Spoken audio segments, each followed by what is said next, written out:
Hola a todos, buenas tardes. Hola, hola, buenas tardes. ¿Me escuchan bien? Buenas tardes, bien. Sí, profe, perfecto. ¿Sí? ¿No hay eco o algo así? Es para ver si me pongo los... o así estamos bien. No, por el momento no No, yo creo reverbera. que sí estamos bien. Perfecto, listo. Cualquier cosa me avisan, ¿vale? Si hay algún retorno con el audio, lo que sea, me avisan. Vale, perfecto. Ok, 2 en punto. Bien ahí por la puntualidad. Tengo mensajes en el chat. Buenas tardes, se escucha perfecto. Está bien el audio. Ok, súper.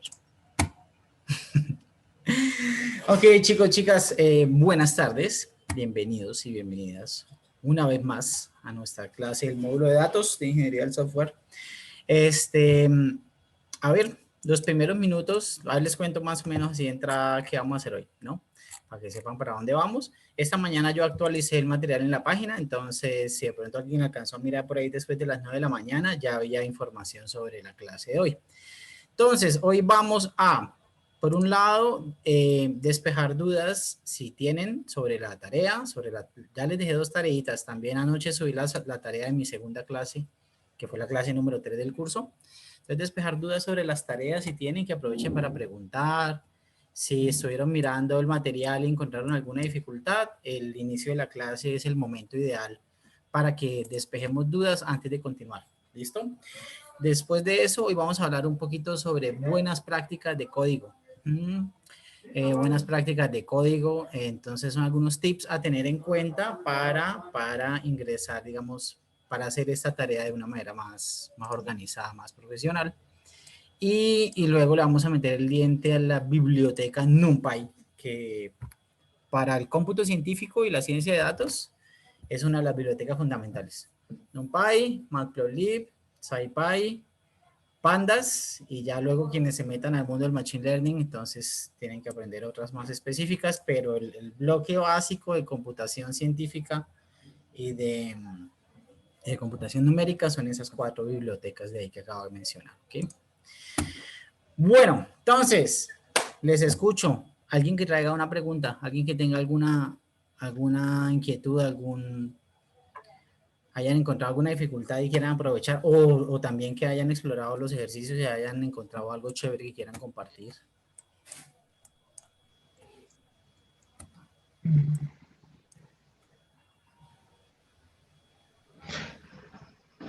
Una pregunta, pero no sé si valga la pena hacerla, pero Todas las preguntas valen la pena, entonces hágale, tranquilo.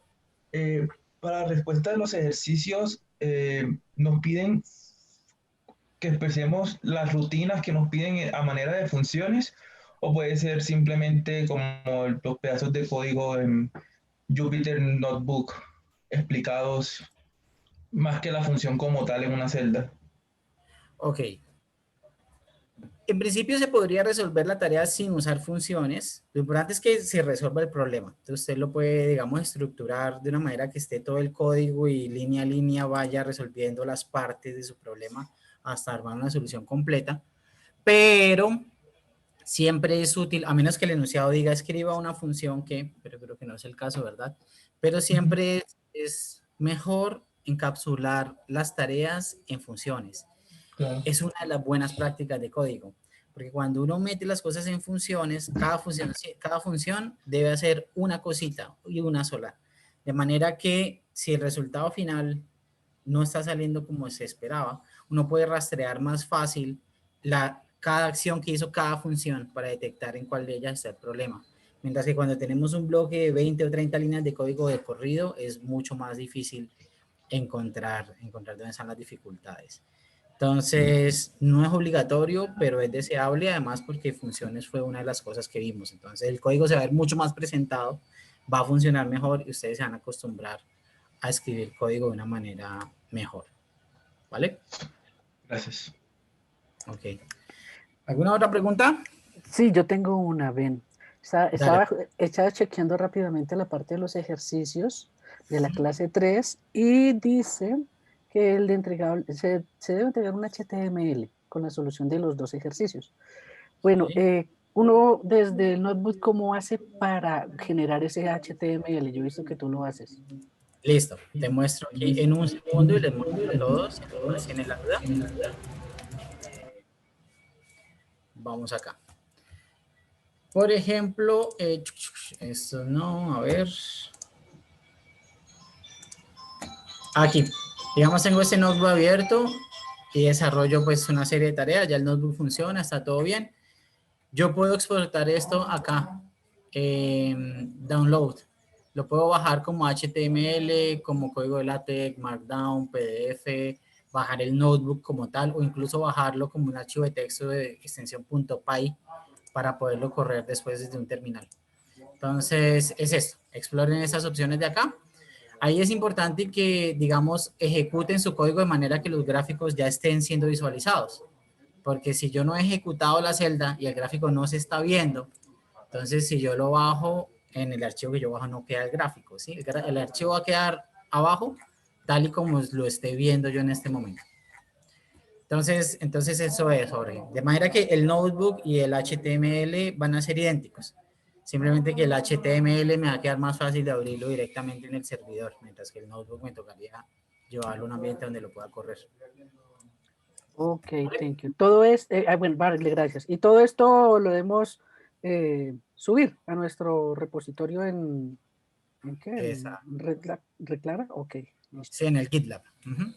Thank you. Sí, exacto. Lo que nosotros vamos a rastrear es, como les enseñó Arturo, nosotros podemos ver cada persona que hizo un fork a un cierto repositorio y podemos clicar y nos lleva al fork de esa persona. Entonces ahí es donde vamos a revisar. Si ustedes hicieron un espejo de ese fork, al hacer el fork, les queda en su propio dominio en el GitLab de Red Clara. Pero luego de tenerlo ahí, ustedes pueden haber hecho espejo hacia el Jupyter Hub y pueden haber hecho espejo o clon hacia su computador local. Recuerden siempre mantener todos sincronizados con el fork primerito que hicieron, porque allá es donde nosotros vamos a ir a mirar. ¿Listo? Perfecto. Mil gracias. Vale. Sobre la fecha, ¿a ustedes les parece bien esa tareita para el lunes, las dos primeras? Ah, ya ahorita hablamos de la segunda, que de pronto algunos no lo han visto. Hablemos de esa. Hablemos de esa. Por si algunos no la han visto, entonces ya sabiendo lo que es, nos ponemos de acuerdo con la fecha. Entonces voy a ir a mi GitLab, ajá, y a ver, les comparto. Desktop 2. Aquí estamos en mi GitLab. Pero aquí no sé cómo llegar más rápido. Ejercicios clase.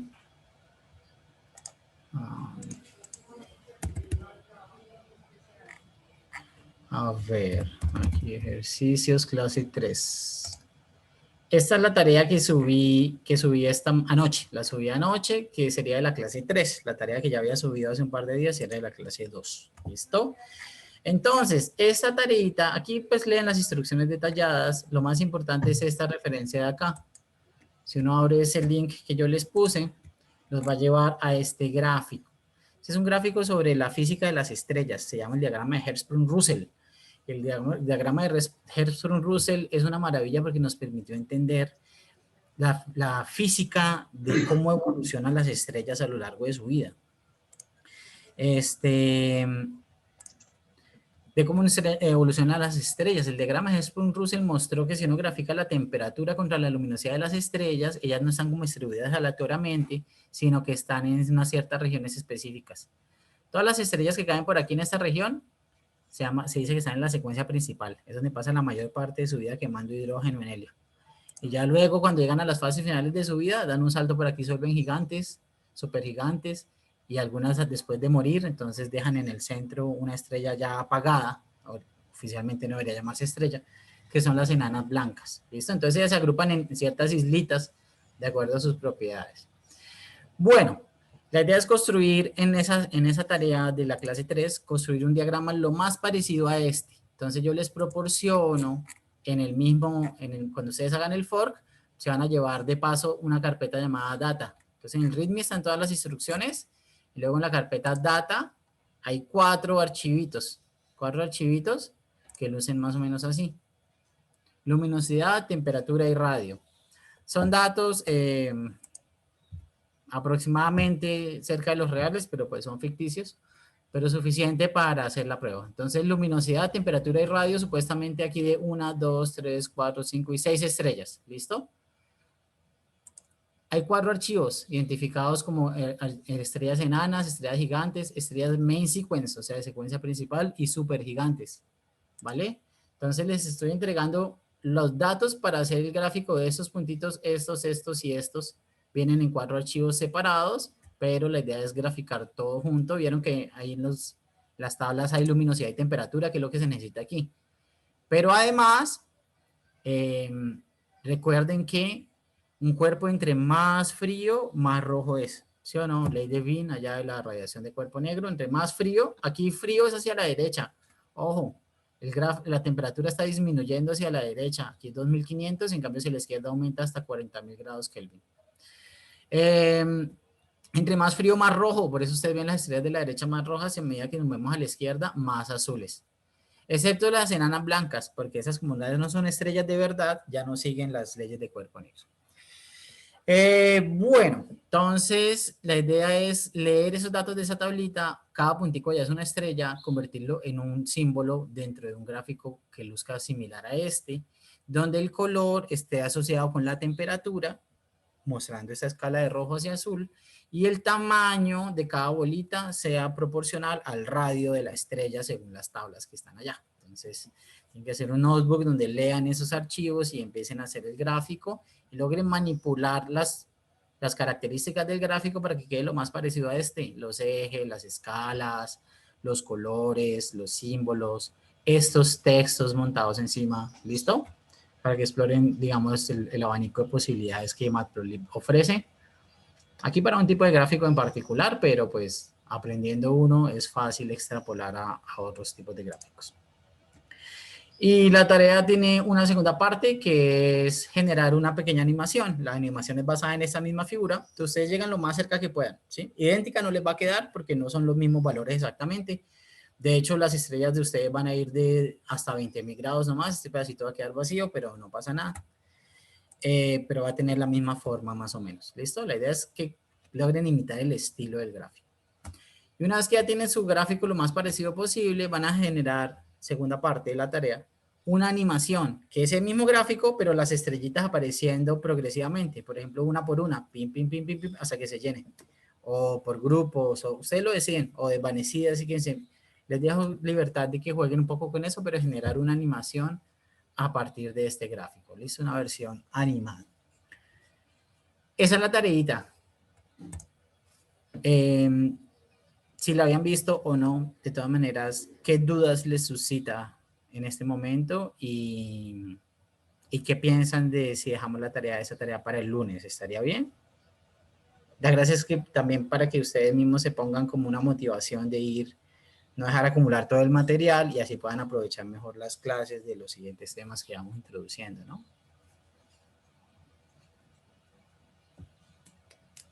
Opiniones. Preguntas. Pues no se podría como hasta el miércoles, porque de verdad lo de la animación me preocupa un poco. O sea, nunca me he metido con animaciones y es como, wow.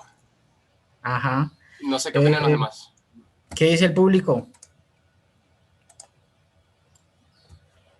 Vamos a hacer nuestra primera encuesta aquí. ¿Sí? ¿Hasta qué hora? Yo creo que también el miércoles para lo de la animación. Concuerdo.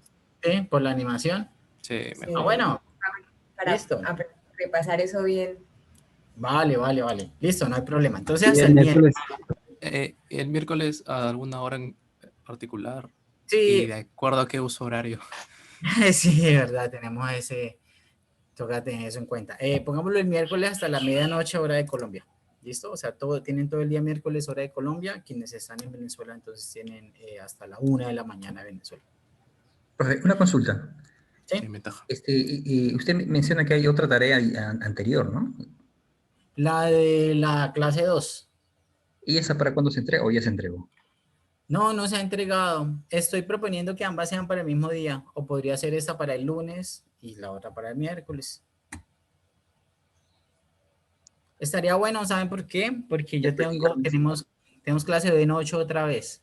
Ustedes conmigo, entonces, así si entregan el lunes, por lo menos yo las ojeo en diagonal y de pronto puedo traer algo que comentar el miércoles a clase. ¿Qué opinan? Sí, sí, puede ser. Sí. Y La encuesta. Sí, Haz la podría encuesta. ser la primera para el lunes y la de la animación para el miércoles. Exacto, sí, hagámoslo así. Sí, iba a hacer la encuesta, pero no, es que ya entonces nos atrasamos. Eso, entonces esta que es la de la clase 2, que es la que tenía 3 partecitas, que una de esas es empezar a preguntarle a la gente de dónde es, cómo se llama, no sé qué, para armar este diccionario de amigos congueros. Esta tareita de la básica, entonces para el lunes, ¿listo? Lunes, medianoche, hora de Colombia. La otra tarea que es con el gráfico y la animación para el miércoles, medianoche, hora de Colombia.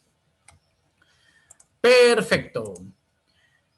Bueno, ¿algún otro comentario inicial que quieran hacer sobre las clases anteriores, sobre el material, dudas? Profe, una consulta. Sí. Eso de las tareas, sería bueno que lo ponga en el Mattermost, ¿no? Como Tienes definido. toda la Tarea razón. tal cuánto, tarea tanto. Dan un anuncio oficial. Ajá, por si de pronto alguien no está aquí en este momento o algo. Vale, lo voy a anotar y lo hago ahorita al final. Gracias.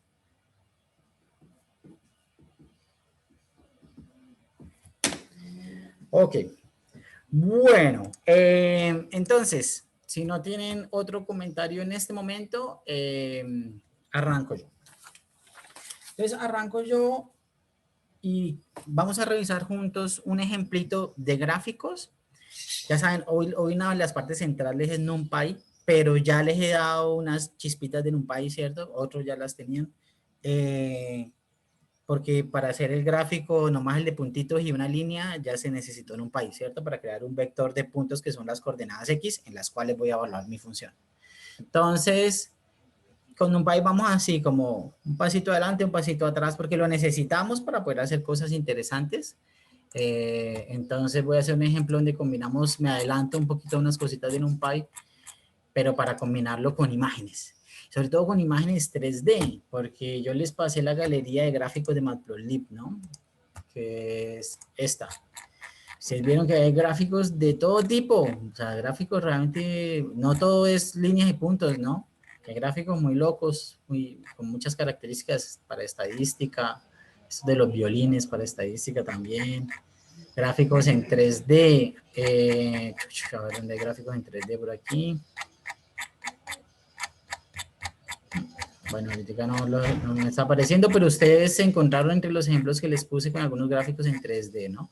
Entonces, pues, quiero que hagamos juntos un ejemplo de un gráfico en 3D para despejar dudas que de pronto alguien tiene y no ha preguntado o que van a surgir. Miren, esto está buenísimo. Esto es un tipo de interpolación cuando tengo puntos evaluados sobre una malla no estructurada, o sea, que no están sobre una malla X espaciados los puntos, y yo quiero calcular valores, aproximar valores intermedios entre ellos por interpolación. Ah, por aquí están los gráficos en 3D. Entonces, esos gráficos en 3D pues son menos obvios que los de 2D, ¿no? Entonces hagamos un ejemplo juntos aquí para despejar dudas y es un ejemplo que me interesa, es bien ilustrativo. Vamos a trabajar con gaussianas, ¿listo? Vamos a trabajar con gaussianas 2D. Aquí estoy en mi entorno local, ya tenía esto precargado en mi computador, pero exactamente las mismas celdas se pueden copiar en Jupyter Lab, excepto este pedacito en que lo comenté, porque esto me lo traje desde un notebook que tenía en el Colaboratory. Entonces, en el Colaboratory existe, por ejemplo, esta biblioteca, que si ustedes la importan en su computador local no se la va a entender. Es una biblioteca específica que es para sincronizar el Colaboratory con otras herramientas, pero es bueno que sepan que estas cosas existen.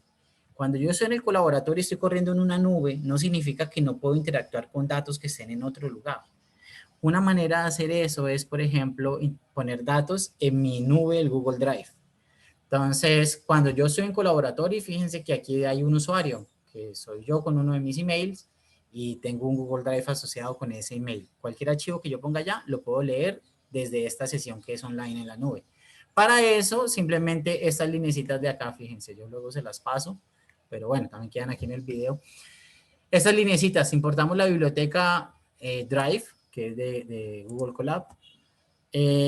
Drive.mount, estamos montando como ese disco virtual, esa ubicación virtual de almacenamiento.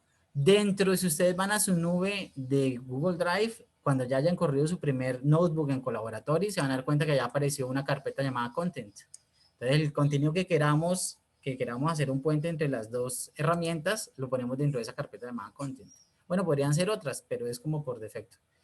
Entonces, allá dentro de Content aparece otra carpeta llamada Drive. Y allá yo creé carpetas, así como con el clic derecho y todo, creé otra carpeta llamada Collab Notebooks, no sé qué, o aparecieron, no me acuerdo, pero el caso es que ustedes pueden ir allá y van a ver que toda esta ruta existe. En el caso de ustedes, su ruta puede cambiar un poquito, pero es una ruta normal como cuando uno busca los archivos dentro del computador. Y allá yo puse esta imagen, zapatocaimage.jpg.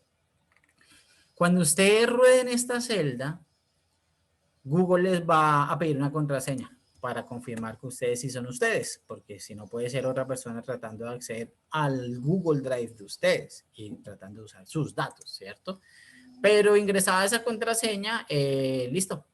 Con esto yo le digo al colaboratorio exactamente dónde está el archivo que quiero y en este caso con esta línea lo estoy leyendo. Este MPIMG es simplemente un módulo de Matplotlib. Así como Matplotlib tiene el módulo PyPlot para hacer los gráficos, tiene un módulo para hacer tratamiento de imágenes, que es matplotlib.image. ¿Listo? Y lo importamos con ese nombrecito. Entonces aquí estoy simplemente, ese módulo que se importó tiene, entre otras herramientas, una que es para leer imágenes.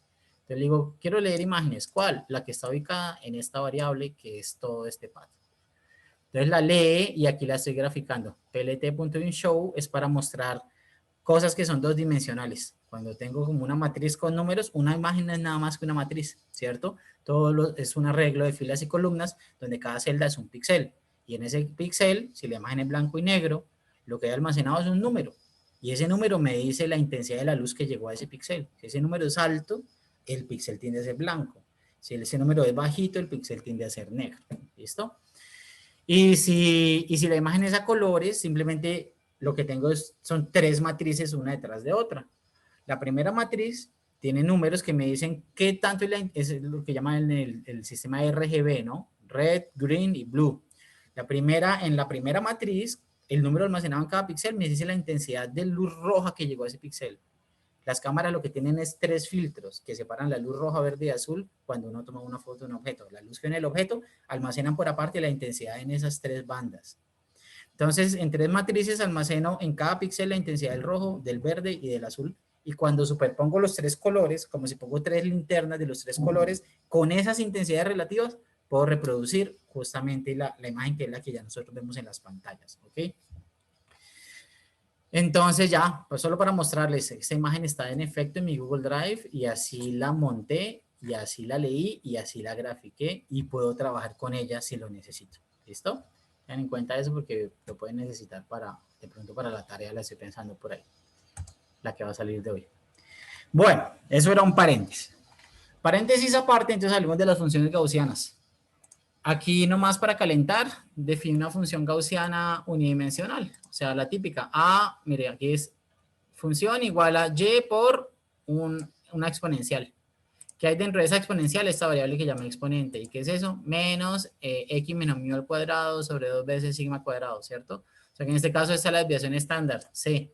Y esta sería la media de la gaussiana, la posición central, ¿cierto? Ahí es x menos mu normalmente.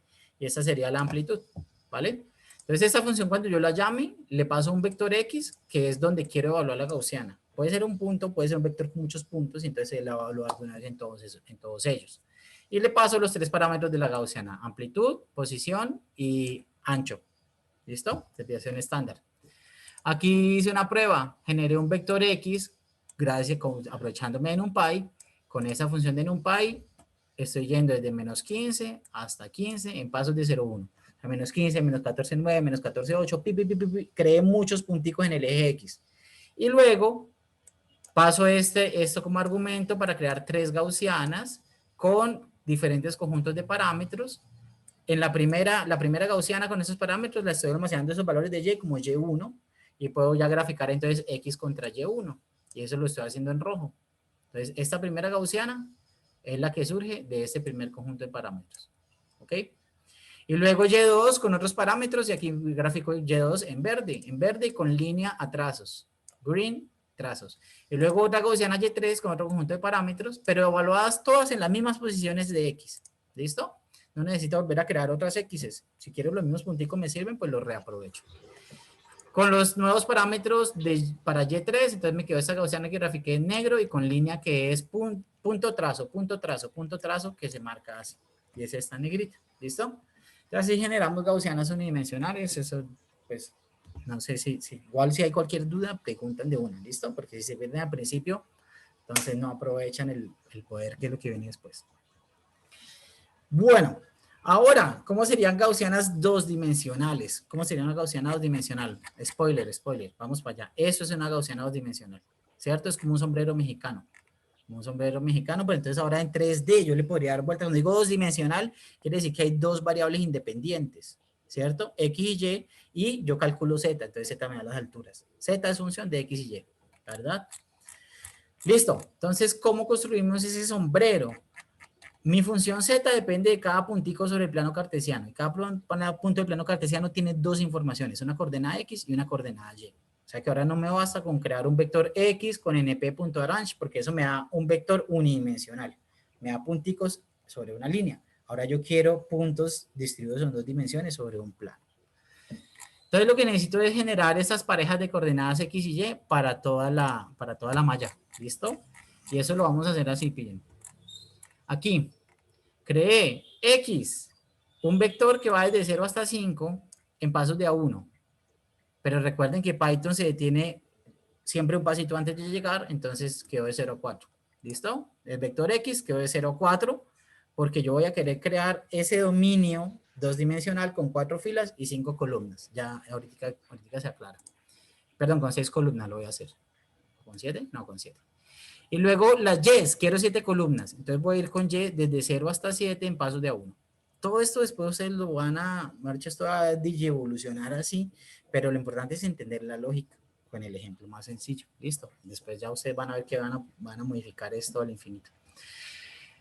Entonces, listo. Y empezó en 0 y iría hasta 7, pero para 1 antes, entonces de 0 a 6. ¿Listo? X de 0 a 4, Y de 0 a 6.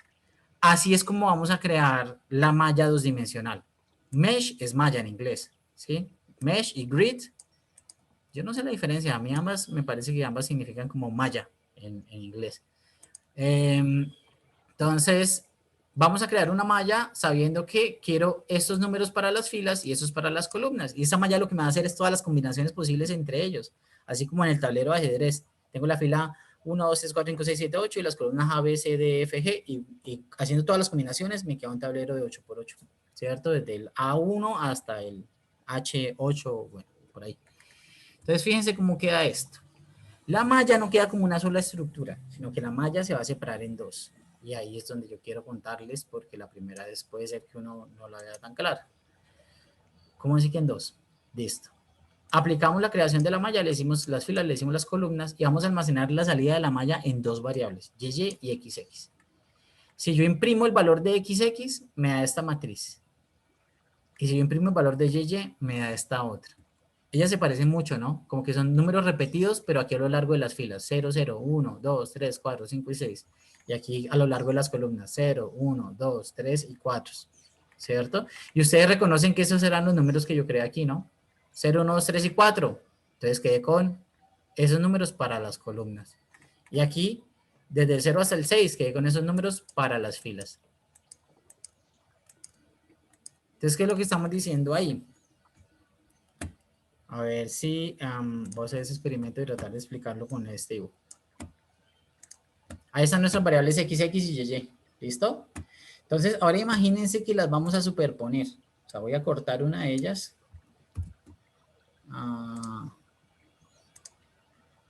Voy a cortar una de ellas y la voy a traer aquí abajo como para ponerlas al trasluz. ¿Listo? Poner una encima de la otra como así translúcida. Voy a pegarla aquí a un ladito. Y se van a fijar en las parejas de números. Aquí vemos que, a ver, layer,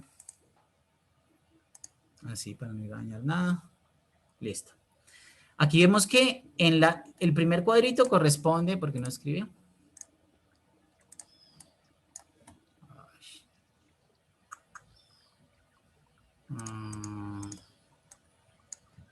¿Por qué no escribes? Bueno, no importa. Vemos que el primer cuadrito corresponde a la pareja 0, 0, el siguiente a la 0, 1, el siguiente a la 0, 2, el siguiente a la 0, 3, el siguiente a 0, 4. Claro, todos estos son los cuadritos que están en la fila 0, que es la primera, y columnas 0, 1, 2, 3 y 4. Segunda fila, todos ellos están en la fila 1, pero están en las columnas, ven, todos están en la fila 1, pero columnas 0, 1, 2, 3 y 4. Luego estos están todos en la fila 2, columnas 0, 1, 2, 3 y 4. Y así, cuando ya yo logro imaginar las dos matrices, una superpuesta sobre la otra, veo que la combinación de, en la misma posición, una matriz y la otra me están dando las coordenadas X y Y de un punto determinado. ¿Listo? Entonces, eso es lo que estamos haciendo. Tener por separado para cada posición cuál es el número de su fila. Esta matriz me dice cuál es el número de la fila de cada posición y esta me dice cuál es el número de la columna. ¿Listo? Ok, y después de eso, simplemente defino una gaussiana dosdimensional. La formulita es muy parecida, ¿cierto? Aquí cuando uno quiere una gaussiana dosdimensional, tiene que darle las coordenadas X y Y, el punto donde la quiere evaluar. Tiene que darle una amplitud, esa va a ser esta que simplemente es una constante de multiplicación. Esta constante B ya no es el centro de la gaussiana, el centro lo va a representar con X0 y Y0, ya vamos para allá. Esta B es solo una constante aditiva aquí al final. Esta C sí va a ser el ancho de la gaussiana, en este caso esto va a ser una gaussiana simétrica, o sea que es igual de ancha en el eje X y en el eje Y, se puede jugar para hacerla no simétrica también. Y las coordenadas del centro de la gaussiana las estoy poniendo X0 y Y0. Estos números de aquí ya ustedes saben, ¿no? Son valores por defecto, o sea, si la persona se le olvidó darle valores a A, B, C, X0 y Y0, Python va a usar estos que yo ya predefiní. Pero si la persona le pasa otros números, pues se usan los que la persona le indique. Y listo. La exponencial siempre es como la posición X menos el centro de la gaussiana. Entonces la posición X del centro es X0 y eso al cuadrado. Y la posición Y donde estoy evaluando menos el Y central de la gaussiana que es Y0 y eso al cuadrado. Y dividido en 2 veces sigma cuadrado, o sea, la desviación estándar. ¿Sí? Entonces ustedes ven la familiaridad exactamente con esta fórmula, ¿no? Entonces esta misma, solo que aquí hay coordenada X y Y, entonces ambas están al cuadrado según la distancia que cada una de esas dos coordenadas se encuentre en la posición central de mi gaussiana. ¿Listo? Entonces, esta es la formulita de la gaussiana dosdimensional. A ver si esto está corrido. Aquí voy a darle 3 valores a, B y C. No la voy a correr del centro, vamos a darle en X0 y Y0.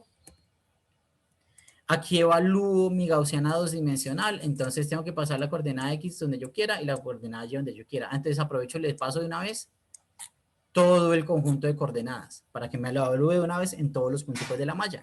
Entonces va a coger y lo que calcule con este punto y este punto me va a dar un valor para Z. Lo que calcule con este y este, otro valor para Z. Con este y este, otro valor para Z y así sucesivamente. Es decir que el resultado de aplicar esa función va a ser otra matriz otra vez del mismo tamaño que estas. Pero esa nueva matriz es lo que me dice el resultado de evaluar esa fórmula para cada parejita de coordenadas X y Y. Parejita de coordenadas X y Y entran aquí, me vuelve un valor de Z y lo almacena en la misma posición. ¿Listo? La mandé y aquí la estoy graficando. Entonces, esta me quedó fea. ¿Por qué? Porque está centrada en el origen, ya que no le pasé valores de X0 y Y0. Y mi matriz de numeritos la hice desde 0 hasta 6 y desde 0 hasta 5. Entonces está centrada en el origen, mi gaussiana está aquí. La podemos correr. Vamos a correrla un píxel, 2 píxeles a la derecha y 3 píxeles hacia abajo. A ver qué pasa. Y ahora ustedes ven. Se movió la gaussiana acá para acá. Lo que pasa es que está muy pixelada, ¿no? Porque estoy tomando esos píxeles así de grandes y la desviación estándar también es así de grande. Entonces vamos a hacer una gaussiana más bonita ahora. No es obligatorio hacer los pasitos de una unidad en una unidad. Vamos a hacer los pasitos mucho más finos. De 0.1 en 0.1. Vuelvo a correr todo. Y ahora tengo una gaussiana más bonita. ¿Listo? Entonces la corrí hasta 2 unidades, la bajé 3 unidades y eso está en pasitos de 0.1 en 0.1. Y estoy evaluando esos valores. Y finalmente, otra manera de graficar la gaussiana. Entonces aquí fue con el comando inShow. InShow es cuando tengo una matriz y esa matriz tiene numeritos. Entonces me muestra el numerito como una intensidad de luz. Pero hay otra forma, y yo puedo ver ese numerito no como una intensidad de luz, sino como una altura. Z como una altura. Entonces, X y Y me da las coordenadas en el plano y Z la altura, ¿vale? Para esa me viene aquí con este comando que es plot surface, que también hace parte de matplotlib.pyplot. Y aquí tenemos nuestra gaussiana, desplazada 2 unidades para un lado, 3 para el otro, con una altura, ancho, posición central, etcétera, que lo definimos cuando le dimos valores a estos y a estos dos aquí también. ¿Cómo la ven? ¿Se entendió? ¿Lo vieron?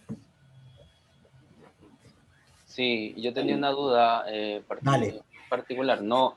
Que eso es una fuente puntual de luz, ¿cierto? O sea, ¿lo podrías considerar así si es que ese gráfico de blanco y negro de píxeles que mostró? Sí. Y podría ser una distribución, claro, eso es claro. Y podría Sí. ser una distribución como no puntual, ese es puntual, no puntual, o sea, descolocalizada donde se vean puntos regados por todos lados. En este ¿Podríamos caso aplicar eso a más? sí, sería una función, una fuente puntual, pero digamos con el efecto, por ejemplo, de la atmósfera que hace que un puntito entonces se vuelva una mancha. Claro. Que justo por ahí va la tarea. En este caso yo programé una función gaussiana, pero tú puedes programar lo que quieras. Entonces uno puede programar otra función que tenga luzca de otra manera distinta y pues eso se va a ver reflejado aquí. ¿Sí? Por ejemplo, bueno, podríamos haber hecho, por ejemplo, la suma de dos gaussianas pegaditas y ya nos quedaría una mancha alargada con dos picos. Uno puede jugar con eso. Por ejemplo, mira, creemos una segunda matriz con la misma función, en las mismas posiciones, pero con otros parámetros. Entonces pongámosle A igual a, y es más, vamos a jugar con eso, vamos a poner la amplitud negativa, porque es una gaussiana hacia abajo, un sombrerito hacia abajo. ¿Listo? Esto es la constante multiplicativa, pongámosle 1 y aquí este es el ancho de la gaussiana, pongámosla más anchita que la anterior y la posición central corrámosla pero a otro lugar diferente, por ejemplo ahí. Esta lo voy a llamar ZZ2 para no dañar la primera. ¿Listo? La generé. Y ahora vamos a graficar cómo sería la suma de ZZ más ZZ2, por ejemplo. Voy a componer una nueva función a partir de la suma de las dos. Ambas son gaussianas, pero como son con características distintas, la suma vamos a ver qué nos da. A ver, no se ve muy interesante aquí, ¿por qué? Vamos a hacer esto más grande. A ver, ZZ2. Esperaba ver algo distinto. Ven, te cuento. Resulta que para definir el valor, cuando cambiaste el 2, colocaste, en vez de 1.5, colocaste 1,5. Entonces botaste una variable adicional. Ah, ¿cómo es? Perdón, no entendí. Mira, justo donde estás parado ahí, colocaste 1,5. Debería ser 1.5, ¿no? Para que sete como un decimal. Ah, en realidad es que quería que fuera 1. El 5 y el 10 es cuántos píxeles la querría correr. Creo que lo que pasa es que la saqué a la gaussiana, la corrí tanto que la saqué de aquí, ¿no? Porque esto está yendo de 0. Esto está yendo, pues, ojo con una vaina. Ustedes ven que aquí va de 0 a 70, porque aquí está contando en píxeles. Pero en realidad cuando yo definí mis mallas, las definí desde 0 hasta 5. Lo que pasa es que lo hice en pasitos pequeños, entonces me salieron 50 píxeles, pero está de 0 a 5. Y lo estoy corriendo 10 unidades, creo que en esa dirección justamente. Entonces, creo que es por eso. La corrí tanto que me salí al correr la 10 aquí. Vamos a correrla menos. Vamos a correrla aquí 4 y vamos a correrla aquí 2. A ver qué pasa. Ahora sí. ¿Cómo interpretan eso que están viendo? ¿Tiene sentido? ¿Es lo que deberíamos esperar?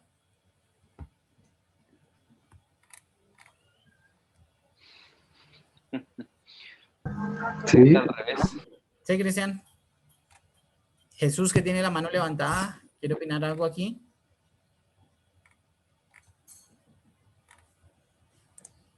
O la tenía levantada por error. Vamos a dejarlas más pegaditas para ver el efecto de las dos combinadas. Bueno, todavía se sigue notando que son dos, ¿no? Aquí, ¿qué pasa? ¿Cómo se verán aquí en 3D? Ah, bacano, ¿no? Una gaussiana hacia abajo y la otra hacia arriba.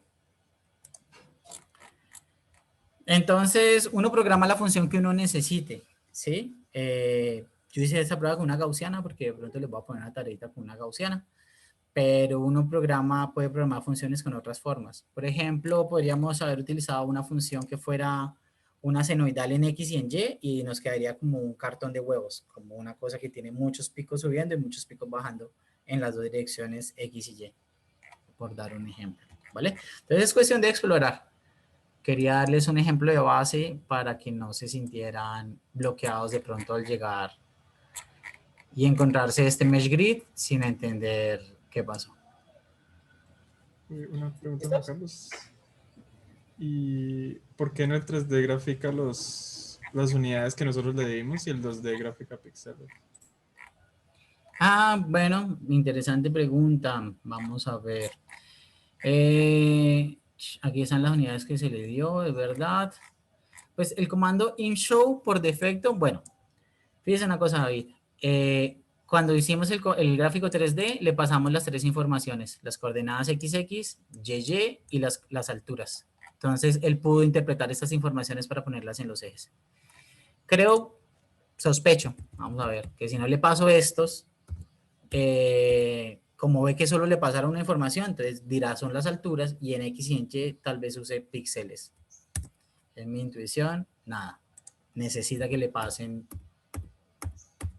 todas las componentes, todas las informaciones.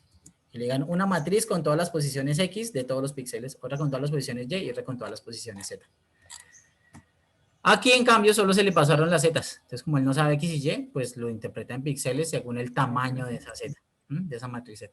Pero se podría sobreescribir ese comportamiento, ¿no? Ustedes pueden cambiar la posición de los tics, T-I-C-K, que nos dice dónde queremos que aparezcan estas lineecitas y qué números queremos que aparezcan en ellas. Ya habría que sobreescribirlas manualmente. Ok, vale, gracias. Listo. ¿Bien eso por ahí? Ah, quería mostrarles una cosita más, aprovechando este ejemplo para darles más tips. La clase pasada hablamos un poquito de cómo interactuar con archivos en mi computadora, ¿cierto? Y vimos cómo leer informaciones y cómo enviar informaciones al disco también. Quiero mostrarles una opción más, al menos. Fíjense que en ZZ o en ZZ2 se guardaron las alturas. Si uno mira ZZ también es una matriz. En cada puntico de estos hay un valor de una altura. Entonces ZZ es una matriz. Si yo miro el tamaño de esa matriz, es una matriz de 70 filas por 50 columnas. Porque así lo creamos. 70 filas, 50 columnas desde el principio. Si yo quiero guardar esa información en mi computador, ese es el resultado de mi análisis, por ejemplo. Opciones que tengo. Una opción es usar NumPy. La clase pasada vimos el comando loadtxt, que es para leer tablas. Si yo quiero guardar una tabla, entonces el comando respectivo es savetxt. Y aquí uno le dice qué es lo que quiere guardar. Quiero guardar la matriz ZZ, por ejemplo, o la ZZ2, la que yo quiera. Y luego le doy un nombre de archivo. Entonces, valores en z.txt, por ejemplo. ¿Listo? Voy a rodar esta celda. Bravo, tenemos un error. ¿Qué pasó? Dice frame must be a string or file handle. Fname. Tal vez van al revés. Vamos a ver. Listo, funcionó. Nombre de archivo y esto. Vamos a ver qué hay en esta carpeta. Aquí apareció esto que no existía antes y me voy a mostrarles que no había para que me creyeran. Pero apareció ese archivo, valores en x.txt. Déjenme pensar dónde estoy trabajando. Aquí debo estar ubicado. Mire, los valores en x.txt y si echamos una miradita a ese archivo a ver cómo luce. Es un reguero de números gigantesco. Ahí hay 70 filas por 50 columnas. Así visualmente nosotros no lo veamos, ahí están. Y cada uno de estos números es cada uno de los valores que Z adquirió. Por defecto ellos quedan almacenados como números flotantes, ¿sí ven? Como la mantisa y con el exponente, por ejemplo aquí por 10 a la 0. Casi todos están por 10 a la 0. Sí. Mantisa con exponente. Pero esto no está muy agradable de leer, ¿no? Entonces ustedes pueden modificar la apariencia de esa tabla para que sea más bonita. si exploran las ayudas de np.safetxt, hay esto que se llama el format. Entonces, con el format, yo le digo si quiero que almacene los números como string, como números decimales, como números con notación científica o como. Una Entonces, consulta. ¿sí? Profe, usted está mostrando ahí cómo guardar, manejar archivos en el disco, pero ¿eso también funciona para Windows? Porque veo que lo está haciendo en Linux. Eso funciona en cualquier sistema operativo. Python en este momento, lo que esté haciendo Python aquí, lo va a hacer en cualquier sistema operativo sin problema. Lo que no te va a funcionar es de pronto esto exactamente como yo lo hice en la línea de comandos. Pero hay su equivalente, ¿no? ¿Cómo No, después la ruta, digamos, en esa función que pone save, no sé qué, nsave, ¿no? Ajá, aquí yo podría haberle dicho la ruta. Por ejemplo, en el caso de Windows C, dos puntos, ahí es // lo que se usa, ¿no? // no me sé las rutas, pero sí, digamos documents, no sé qué, y podría almacenar el archivo allá, en un lugar específico que yo desee. Como yo no le especifiqué la ruta, él lo va a almacenar en la carpeta donde yo estoy trabajando, que es la carpeta donde yo me encontraba cuando abrí ese Jupyter Notebook. En mi caso, yo lo abrí desde ese terminal, entonces estoy en esta carpeta. ¿Sí? Pero yo también podría especificar la ruta donde deseo almacenar. ¿Sale, vale? Sí, profe, con eso está. Entonces, ¿sí? ¿Perdón? No, con eso digo que ya está claro. Ok. Entonces, con el comando opcional fmt, uno puede especificar si quiere mejor los números organizados como decimales, con cuántos dígitos y separados con tabulador, por ejemplo, para que esas tablitas le quede más human readable, o sea, más fácil de que uno las entienda. El computador la va a entender, así como se leen todos esos números, al computador no es problema. Yo la cargo con load.txt y él va a ver que hay 70 filas, 50 columnas, no tiene problema con eso. ¿Listo? Pero para que sepan que hay esas opciones. Y una opción diferente. ¿Ustedes qué piensan? Si yo calculo los valores de Z de las alturas y yo almaceno esa tablita con NumPy y apago el computador, me voy a dormir. Y mañana quiero seguir trabajando. Entonces yo leo esa tablita con NumPy y sigo trabajando con los valores. ¿Quién detecta un posible riesgo de hacer esa operación? ¿Qué riesgo ve a alguien que hay en hacer eso? Almacenar, irme a dormir y volver a leer.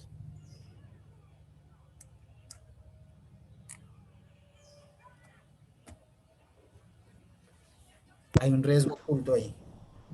¿En la caché? No necesariamente porque todo se borra, pero pues yo mañana entro y pues yo le digo leer desde esta ruta y pues él vaya y lo lee.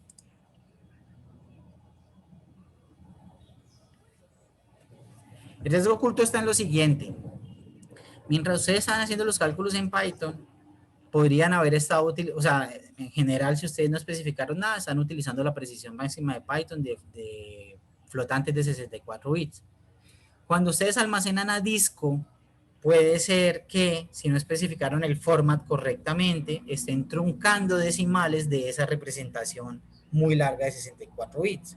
Entonces puede ser que en vez de almacenar 8,16914, truncaron antes de llegar al final y eso es lo que quedó en el disco almacenado. Cuando lo vuelva a leer mañana, ya no estoy recuperando la información completa, que sí la tenía durante la sesión interactiva. ¿Listo? Entonces, cuando mando cosas a disco y vuelvo a leer, puede ser que no esté recuperando exactamente lo que yo tenía durante la sesión interactiva. Pero eso tiene solución. Eso tiene solución. Perdón, yo cierro aquí. Y una de las soluciones nos la da esta librería que se llama Pickle. Entonces se las quiero mostrar porque uno se demora en descubrir que esto existe y esto es muy útil. Entonces la librería Pickle se usa muy fácil. Miren, en estas 10 líneas de código ustedes van a aprender a usar Pickle. Y estoy seguro que les va a gustar. Importo la librería Pickle. Voy a hacer el ejemplo con esta matriz A. Estoy generando aquí una matriz A que es de números random, o sea, aleatorios, con la función randint, que genera números enteros aleatorios. Voy a generar números enteros entre 1 y 100, por eso le pongo hasta 101, porque quiero que llegue hasta 100 inclusive, con un tamaño de 5 por 5. ¿Listo? Vamos a mirar qué hay en la matriz A. Ahí está, 5 por 5, elegí 25 números aleatorios de este rango. Si yo quiero mañana seguir trabajando con esto, entonces lo puedo almacenar en el disco, pero no lo hago como una tabla que el humano pueda ver. Esas tablas no son para examinarlas a ojo, pues no siempre, ¿sí? Si yo lo que quiero es seguir trabajando y que el computador interprete exactamente lo que él tenía, puedo escribirlo en un formato que él entienda a pesar de que yo no. Y eso es lo que vamos a hacer con Pickle. Abrir un archivo, Open, eso ustedes ya vieron, ¿no? Entonces abrimos un archivo y abrimos un archivo con propiedades de escritura. La W es de escritura. Pickle.dump. Dump es como lanzar, como meter. Entonces vamos a... Mentira, no sé cuál es la traducción exacta, pero sí es como arrojar. Vamos a guardar la variable... Uy, aquí puse que data. Vamos a guardar la variable A, que la variable A era esta matriz. Vamos a guardarla en el archivo que hemos abierto acá, o sea, en un archivo llamado mi archivo. La lanzamos allá, la variable A, y cerramos ese archivo. Miren lo que va a pasar. Miremos aquí para que vean que no le estoy haciendo trampa. ls, ahí no hay nada que se llame mi archivo, ¿cierto? No hay nada que se llame mi archivo. Y cuando yo hago esto con el pickle, ¡tum!, se fue. Vuelvo a dar ls, de repente apareció un archivo llamado mi archivo. Si yo trato de ver qué hay ahí, por ejemplo con cat, no, nada, un poco de caracteres ahí ininteligibles, porque eso no está hecho para ser leído por un humano. Allá hay información almacenada en forma de bits, pero en forma de bits garantizando que no se pierda ni un solo dígito de la representación, mejor dicho, ni un solo bit de la representación interna con la que Python está trabajando en este momento en la sesión interactiva. ¿Listo? Se fue a disco, pero se fue con todos los bits íntegros. No hizo una conversión a formato de texto, que es que eso es otro rollo. Guardar archivos de texto ya no es guardar los números como lo están en el cerebro de Python, sino convertirlos a unos caracteres que entienda un procesador de texto, ya, entonces ya hay una conversión. Casi si yo hago una conversión, corro el riesgo de ir degradando la información. ¿Listo? Entonces, cuantas menos conversiones, mejor. Entonces, mandé el archivo A, cierro, me voy a dormir, apago el computador, apareció esto que antes no existía. Al otro día quiero seguir trabajando con esta variable, pero sin perder nada de información. Entonces, ¿qué hago? Abro un archivo, que es ese, lo abro ahora con permisos de lectura, quiero leer, read. Y entonces ya no es pickle.dump, sino pickle.load, cargar. Entonces, cargar la información de este archivo que viene siendo este. Cargar la información y almacenarla en la variable B. Entonces la almaceno y si vamos a ver qué hay en la variable B, tenemos exactamente la misma matriz que teníamos el día anterior. Y ahora sí hay garantía de que no hemos perdido ni un solo bit de información. ¿Qué dicen? ¿Sí les gustó o no les gustó? No, está genial. Bueno, ¿no? ¿Hay alguien que alguna vez dijo, ojalá existiera esto, y ahora que lo descubre dice, ah, así se hacía? O todavía ni siquiera se habían dado cuenta que tenían un problema. Cuando mandaban a almacenar las tablas y luego las leían, quizás algunos en ese momento estén diciendo, no puede ser, ¿será que yo degradé mis datos todo este tiempo? De hecho, sí. Yo una vez Sí, hice una Jorge. simulación de un grafeno Ajá. y hice una malla pues con las distribuciones del grafeno y simulé Sí. potenciales, pero eso jamás me convergió y yo hacía cada vez los arreglos gigantes, hasta llegué hasta tener gigas de información, bueno, Sí. gigas de puntos y no me convergía a un punto y era para una materia de estado sólido y casi no pasó esa Ajá. Sí, eso fue por esta vaina, eso fue por estas berracas cosas. Pérdida de precisión por conversión entre archivos, sí, por conversión entre formatos. Entonces, entre menos conversiones, mejor. Listo, chévere. Casos de la vida real, mire, para que aprendan antes de que les pase a ustedes. Gracias, Jorge.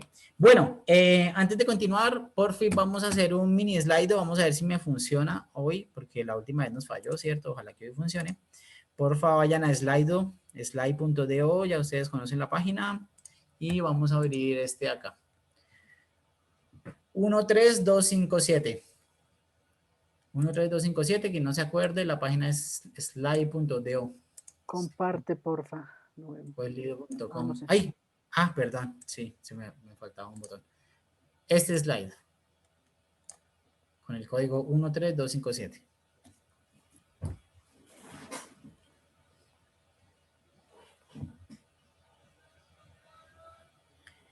¿Listos?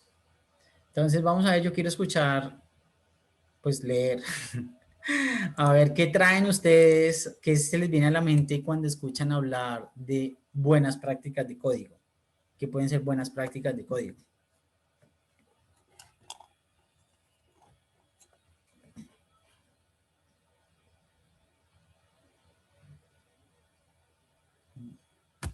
Bueno, está funcionando el slide, bien.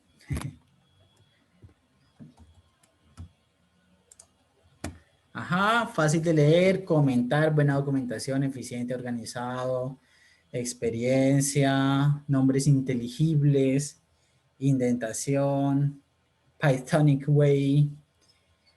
Ajá, buenos nombres para las variables. Sigan, sigan, sigan. Recuerden que pueden marcar varias. Y dicen, uy, esa no la había pensado. Sí, estoy de acuerdo. La pueden reforzar. No la refuercen todas porque nos quedan todas del mismo tamaño. Las que ustedes crean más. A ver qué es lo que más les suena. Listo. Comentar, eficiente, fácil de leer, legible, perfecto, perfecto. Eso es, exactamente. Tiene que ver con todo eso que ustedes están escribiendo ahí. Algunas de esas cosas ustedes ya pueden tener una idea. Yo ya les he hablado que es importante poner comentarios, que es importante escribir documentación. ¿Se acuerdan que vimos los docstrings? Que si yo creo una función, puedo ponerle los comentarios con triple comillita y entonces cuando yo importo esa función en Python y yo le pido el help, me va a aparecer un help, como si fuera algo, digamos, como las bibliotecas estándar profesionales. Nosotros podemos agregar todo eso a nuestros códigos. ¿Listo? Entonces, bien, tiene que ver con todo eso que han mencionado. Exacto.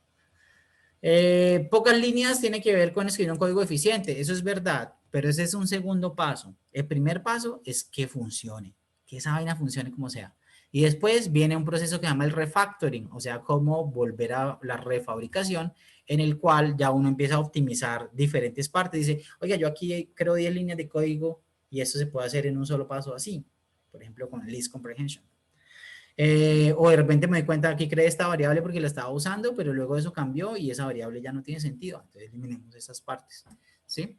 Entonces eso también hace parte, pero nunca es por donde hay que arrancar. Lo primero es hacer lo que funcione, ¿ok?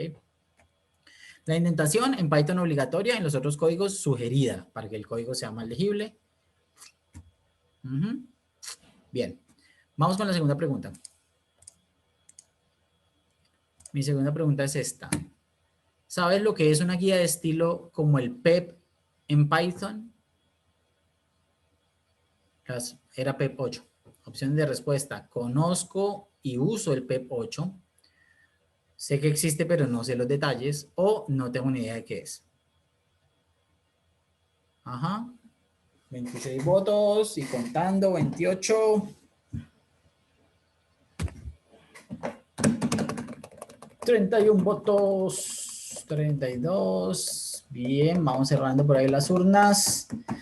84% de las personas en esta clase no saben lo que es el PEP 8.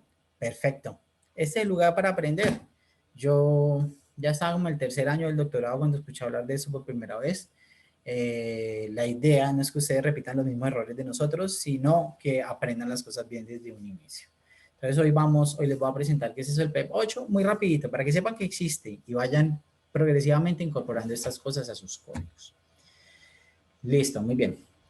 Bueno, faltan 2 minutos para las 3. Vamos a un pequeño descanso para recuperar la concentración, la energía, el ánimo, el entusiasmo. Entonces, 2:59, 7 minutos de descanso. ¿Listo? Nos vemos a las 3 y 6 minutos para continuar. La idea es que se paren, no se queden pegados ahí mirando Facebook, no se paren, se den una vuelta, tienen las piernas, tomen agua. ¿Sí, diga, Cristian? Yo tengo una pregunta. Es que Sí, tú la vez pasada nos dijiste lo de el syspat para traerse un archivo ubicado en cualquier lugar, ¿sí? Sys.pat. ¿Tú podrías darme un ejemplo de si yo tuviera un archivo, una carpeta afuera de un TXT, por ejemplo, para traérmelo y leerlo donde yo estoy trabajando en este momento? ¿O solo sirve para los paquetes? No, sirve para todo. Dale, sí, ya lo hacemos. Pero vamos al descansito para que nos estiremos. Tienen las piernas, tienen la espalda, en una vuelta, vayan al baño, tomen agua y desperécense. Nos vemos en 5 minutos.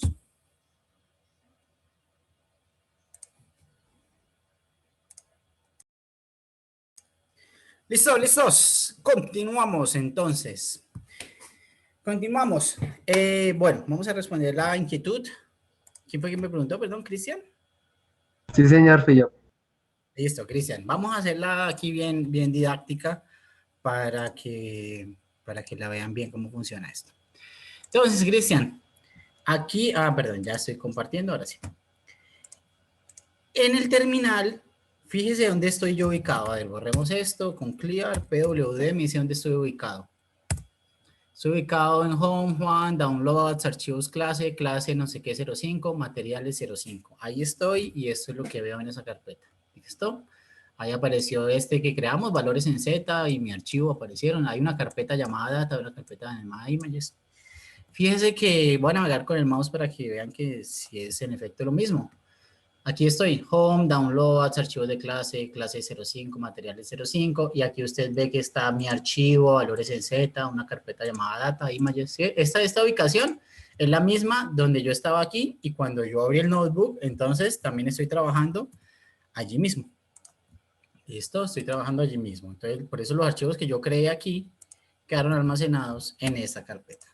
Entonces vamos a hacer una cosa, vamos a meter el archivo, ese es mi archivo, que fue el que leímos con Pickle, vamos a meterlo en otro lugar, voy a meterlo aquí dentro de la carpeta Images, por ejemplo. Entonces si yo vuelvo aquí, yo trato de leer el archivo, mi archivo con Pickle, ahora tengo un error, porque ya Pickle ya no lo está encontrando, él por defecto está buscando en la carpeta donde yo estoy, como no lo encuentra, es porque le estoy dando la ruta mal, dice, ese archivo no existe. ¿Ok? Entonces, sí, ahí ya es culpa mía, le tengo que explicarle, no, mira, tienes que meterte a la carpeta Images y ahí adentro mi archivo. Y ahora sí lo leyó sin problema. Esa es una manera de decirle la ruta. También otra adición que es una buena práctica es esto, punto en Unix significa la carpeta donde estoy. La carpeta donde estoy, /images, / mi archivo. Y otra solución todavía sería darle la ruta completa, el path completo. Es decir, vamos a meter un momentico ahí a Images, PWD. Ese es el path completo para ir desde el directorio raíz de mi sistema. Entro a Home, después de Home entro a Juan, después entro aquí, entro aquí. Y ahí va a estar el archivo. Entonces yo también podría, si hubiera estado en otra dirección por allá arbitraria, desde aquí no sé cómo llegar hasta allá, pero yo me sé la dirección completa, entonces también le puedo dar la dirección completa. A ver, hasta acá. Entonces le digo Pickle, ahora el archivo, /home, Juan, downloads, archivos clase 05, materiales 05, images, / mi archivo. Shift Enter y lo leyó sin problema. Entonces ahí también lo encontró. ¿Listo? Entonces yo puedo dar los paths, esto se llama un path absoluto, o sea, la ruta completa, o puedo dar los paths relativos, que es desde dónde estoy, cómo llegar a esa ubicación. Este fue un buen ejemplo. Me dice, desde dónde estoy, muévase aquí, y aquí lo encuentra con ese nombre. Cuando desde donde estoy lo que quiero no es meterme en una carpeta, sino al contrario, salirme un nivel más arriba. Veamos ese caso. De Images voy a sacar el archivo, mi archivo. Les presento a Elena. Ahorita la van a ver en acción. Y voy a meterlo aquí. Aquí está mi archivo. ¿Listo? Donde estamos trabajando es dentro de este nivel de materiales. Estamos trabajando aquí. Y puse el archivo un nivel más arriba. ¿Cómo puedo acceder a él? Para moverme un nivel más arriba, si punto significa el lugar donde estoy, 2 puntos significa subir un nivel. Entonces yo le digo 2 puntos, sálgase, mi archivo, que allá lo encuentra. Corrió y no dio error. Ahí lo encontró. ¿Listo? Responde la Listo, pregunta. profe. Dice el del punto de la clave. Muchas gracias. Bueno. Vale. Punto y punto, sí. Disculpe, ¿Listo? profe. Estaba Dale. tratando de correr lo que usted, bueno, mientras estaba bajando, tipeando la velocidad de la luz ya para que no perder. Y el pickle no me corre, me aparece un error, dice pickle, name pickle is not defined. Entonces, ¿cómo podría definirlo o con qué Primero, parte de Python estás usando? ¿importaste la biblioteca primero que todo? Probablemente. Bueno, fue el NumPy, el Matplotlib, el Pandas, pero ¿cuál más era? ¿Había una más? Esta, se llama Pickle como tal la biblioteca. Hay que primero importarla para poderlo usar. Es una librería, ¿no? Sí, que Okay. por el error, como lo dijiste, probablemente sea eso, que trataste de usarlo y él dice, ¿pero qué es eso? No lo Está sé. definido, sí. Ahí voy a intentarlo, gracias. Vale. Bueno, entonces, volviendo a buenas prácticas de código, las que ya comentamos antes, utilizar el Git y el GitHub, por favor, hagan de eso realmente una rutina. Hay gente que ingenuamente crea un repositorio, luego en el computador trabaja, y cuando termina el proyecto, mete las cosas en el repositorio. La gracia es que estén en el repositorio para que si en algún momento me dejan de funcionar, yo pueda deshacer los cambios y viajar hacia atrás y ver en qué momento el proyecto iba bien y en qué momento el cambio que hice en qué archivo fue el que hizo que las cosas dejaran de funcionar, ¿sí? Los repositorios con Git sirven para poder deshacer infinitamente control Z cualquier cosa que yo haya hecho y poder entonces resolver errores que se hayan introducido sin querer queriendo, ¿vale? Otras buenas prácticas de código, no, ustedes lo dijeron, ponerle a las variables nombres razonables. Si la variable es una temperatura, no la llamen presión. El programa va a funcionar. Si digo presión, igual, pero es una temperatura. Cuando luego nosotros estemos analizando el código internamente, eso nos va a dar información confusa que puede inducir a errores. Los comentarios, los docstrings. A propósito de documentación, no sé si sepan que existen ese tipo de herramientas. O sea, no voy a mostrar nada, solo para que sepan que existen y las pueden curiosear. A ver, Sphinx Documentation. Sphinx 4.0. Hay herramientas que crean la documentación automática de paquetes de código. Si ustedes están trabajando en código para lo que sea, una trampa de plasma que yo no sé qué, y ustedes han hecho varios archivos, varias funciones, todo un trabajo que ustedes han ido creando acumulativo y ya es algo grande, ustedes dicen, oye, eso podría ser una biblioteca, lo voy a organizar por módulos y ya queda como una biblioteca y hasta otras personas lo pueden usar. Si ustedes ponen la documentación con los docstrings, las triples comillitas en todas las funciones y todo eso y lo hacen todo bien con juicio, ustedes después pueden rodar una herramienta como Sphinx que va a entrar a su código, va a leerlo y va a entender por sí mismo la estructura de los módulos, las funciones que llaman a otras funciones, etcétera. Va a leer los docstrings y genera un PDF que en teoría explica la estructura del código y el funcionamiento de cada una de las funciones dentro de él. Entonces les genera un archivo de documentación de forma automática a partir de un código bien escrito, ¿sí? Es interesante saber que esas cosas existen. A propósito de los docstrings, este es el archivo de la clase de hoy. Esta es la página de la clase de hoy, ¿no? Por aquí yo les puse guía de estilo para documentación. Se llama el PEP 257. El PEP 257 es una guía de convenciones para escribir los comandos de ayuda de mis funciones de una manera estandarizada. ¿Cuáles son, por ejemplo, aquí? A esto me estoy refiriendo con los docstrings, ¿no? Si alguien no está ubicado. Cuando definí esta función, se definió la función tal, y estas son las variables. Entonces aquí creo la documentación que va a salir si es invocado el comando de ayuda. Que me dice qué hace la función, que me dice cuáles son los parámetros que la función recibe y también debería decirme cuál es el parámetro que la función retorna, por ejemplo. Aquí hay una más. Bueno. Ahora la ayuda de cualquier funcioncita de Python y ustedes verán la cantidad de información que le devuelve a uno. Por ejemplo, si yo digo np. Ya hicimos ahorita, ¿no? txt y pido la ayuda. Me dice docstring. Primero me dice cómo funciona la función. Dice que la llame así y que puede recibir todos estos parámetros. Y luego me empieza a decir qué significa cada uno. Parámetros. Bueno, aquí dice que hace. Salva en un array a un archivo de texto. Un array es una matriz. Y los parámetros que la función puede recibir. Fname. Y me dice que ese es el nombre del archivo. Bla, bla, bla, bla, bla, bla. que es luego un parámetro X que me dice puede ser un array de una dimensión o dos, o sea, un vector o una matriz, que es los datos que van a ser almacenados en el archivo de texto. FMT es una secuencia que me dice en qué formato quiero almacenar y ahí viene todas las ayudas. Cuando yo no sé cómo usar una función, tengo que abrir esto. Bueno, eso lo puso alguien siguiendo estas convenciones. Eso está escrito en un lugar dentro de un archivo que está en su disco. Ustedes no saben dónde está, pero si ustedes rastrean la carpeta NumPy, en algún lugar de su computadora hay una carpeta llamada NumPy. Y esa carpeta es una gran caja de herramientas con cajas de herramientas más chiquitas. Son archivos de texto que son los módulos. Si ustedes lo abren y están definidas todas las funciones de NumPy. Ahí uno puede ver exactamente qué hace y cómo lo hace.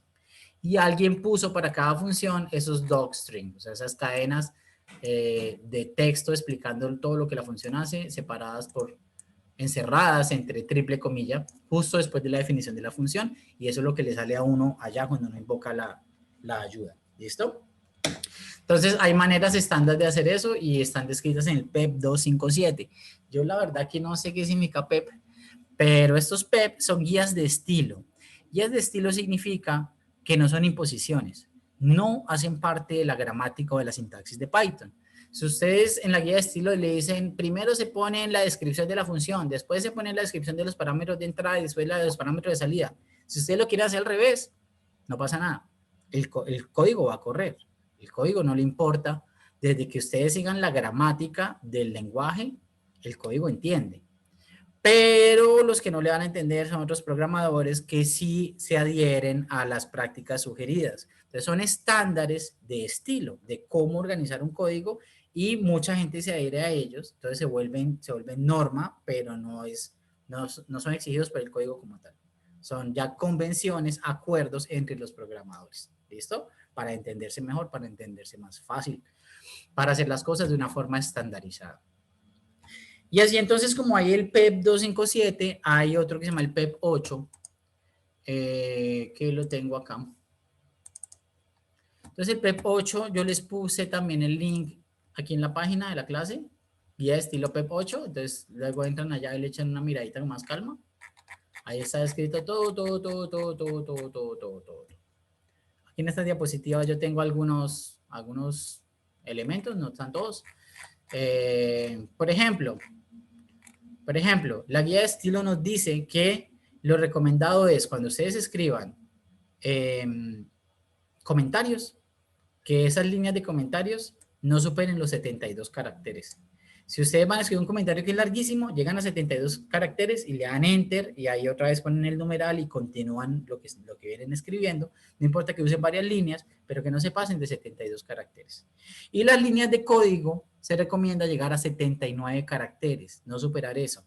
Entonces, si uno necesita escribir una línea de código que es muy larga, por ejemplo, aquí se está definiendo una variable. La variable foo igual, y se va a evaluar esta función, long function name, a propósito le ponen así, una función que tenga un nombre muy largo y luego en paréntesis viene todo el montón de argumentos y resulta que son un montón. Entonces me queda una línea larguísima que me toca para poderla terminar de leer. No.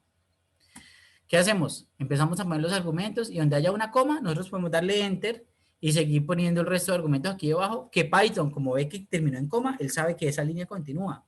Entonces no hay problema. Él no se va a perder y no va a interpretar eso en una línea quebrada, sino que él sabe que continúa abajo como si estuviera de corrido. ¿Vale? ¿Alguien sabe por qué esta recomendación de 79 caracteres? Imagino que la memoria del computador al leer tantos se cuelga o algo por el estilo. Bueno, nice try, buen intento.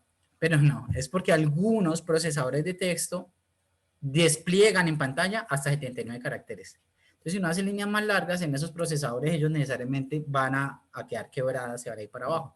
Entonces, es mejor haberlas escrito una vez pensando en ese formato para que quien las abra en esos procesadores de texto pueda ver el texto bien organizado y no le salga diferente a lo que como uno lo quiso escribir. ¿Sí? Va por ahí. ¿Sí? En Python se puede, digamos, de alguna forma poner, no sé, alguna ayuda para saber si nos está pasando esos 79 caracteres. Ya la cuestión no es tanto de Python, sino del editor.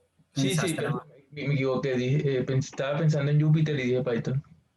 Sí, En Jupyter yo creo que no. Yo creo que no sé cómo. Pero en otros editores como PyCharm y así, sí uno puede configurar y él le avisa cuando se está pasando ese número de caracteres. Ya eso depende del editor de texto en el que uno está programando. Listo. Pero en Jupyter no sé, no creo que no. Fíjense otras recomendaciones.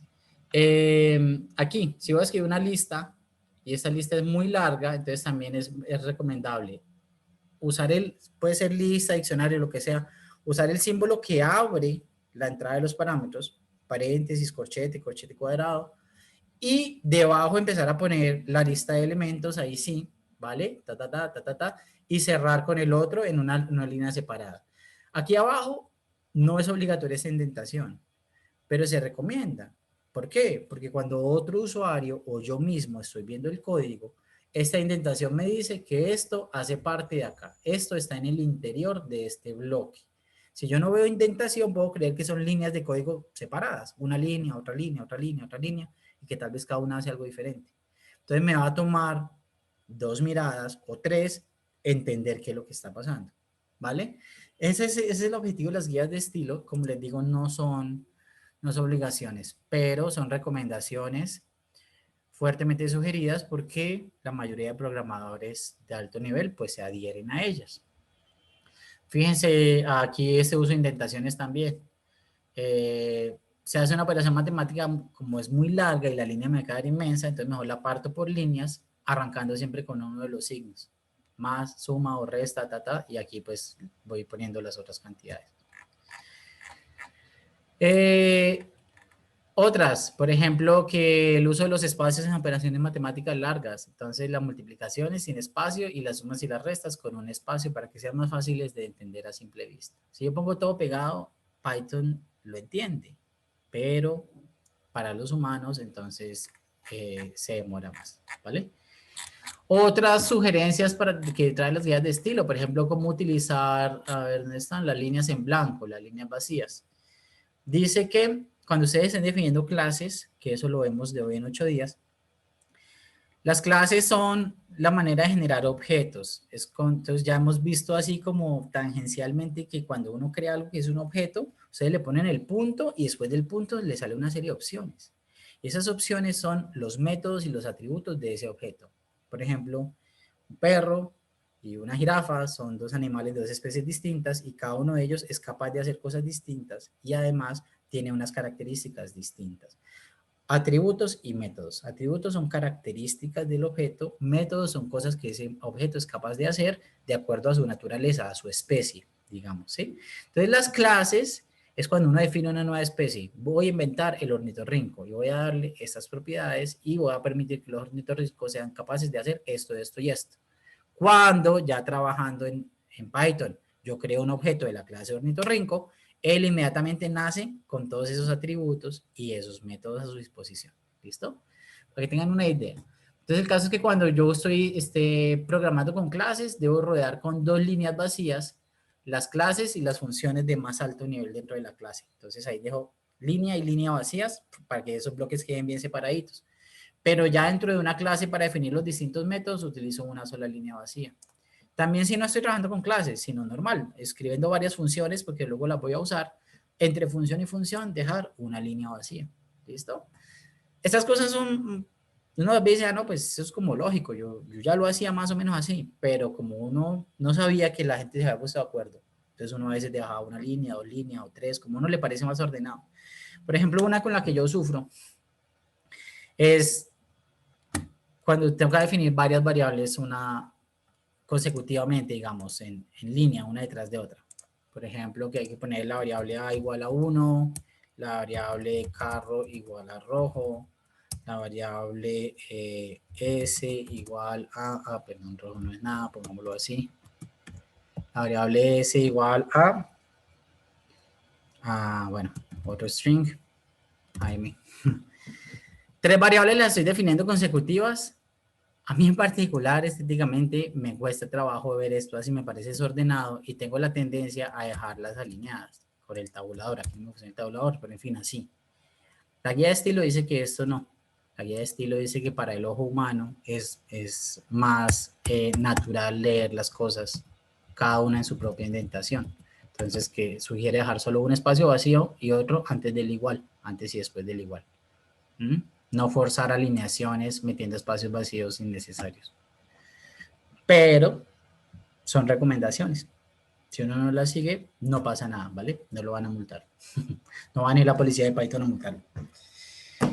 Bueno, eso les quería contar del PEP 8, que supieran que existe, que vieran algunas recomendaciones básicas. Por ahí les voy a lanzar unas preguntitas en la tarea para que de verdad entren y la miren y traten de empezar a poner en práctica estos consejos. ¿Listo? Y la última cosita que les quiero comentar sobre buenas prácticas de código es una, digamos, una manera de trabajar o una metodología que se llama el refactoring, que eso uno lo hace sin saber que eso tiene un nombre, pero está bueno que sepan que tiene nombre. Ups, ¿dónde lo guardé? No, aquí. Debería estar aquí. Bueno, que lo encontramos rapidito.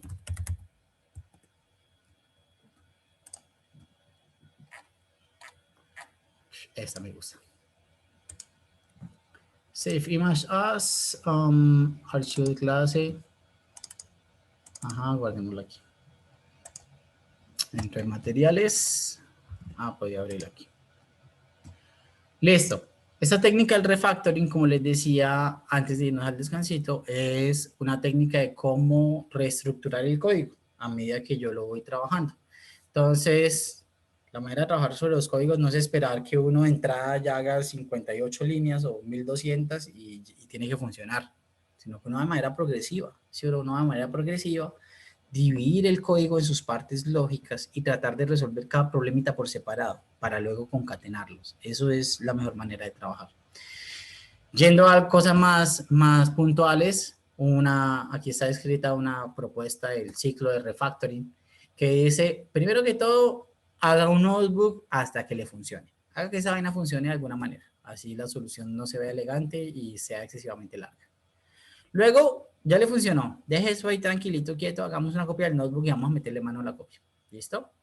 Convirtamos ese notebook en un archivo de Python, o sea, en un archivo de extensión .py. ¿Sí? Un archivo de texto .py, porque cuando hacemos ya programas complejos, los notebooks son bonitos, ¿sí? Pero los notebooks son, entre comillas, de juguete. No me malinterpreten. Los notebooks son muy poderosos, pero cuando uno ya necesita hacer código que va a trabajar duro, no puede hacerlo en notebook. Uno tiene que hacer scripts en archivos.py para poder integrar el poder de la programación con los comandos en bash con estar rodando las cosas en los archivos.py. Además, porque en los notebooks uno mismo puede ponerse zancadillas sin darse cuenta y causarse problemas. En el notebook ustedes corren una celda, la otra, van en la 10, de repente por aquí en la 3 hacen un cambiecito, pero se les olvidó volver a correr la 7 y luego quieren seguir en la 11 y ya el valor que está almacenado en las variables, ahí puede haber un sancocho completo. Y eso nos ha pasado a todos y a mí me sigue pasando de vez en cuando.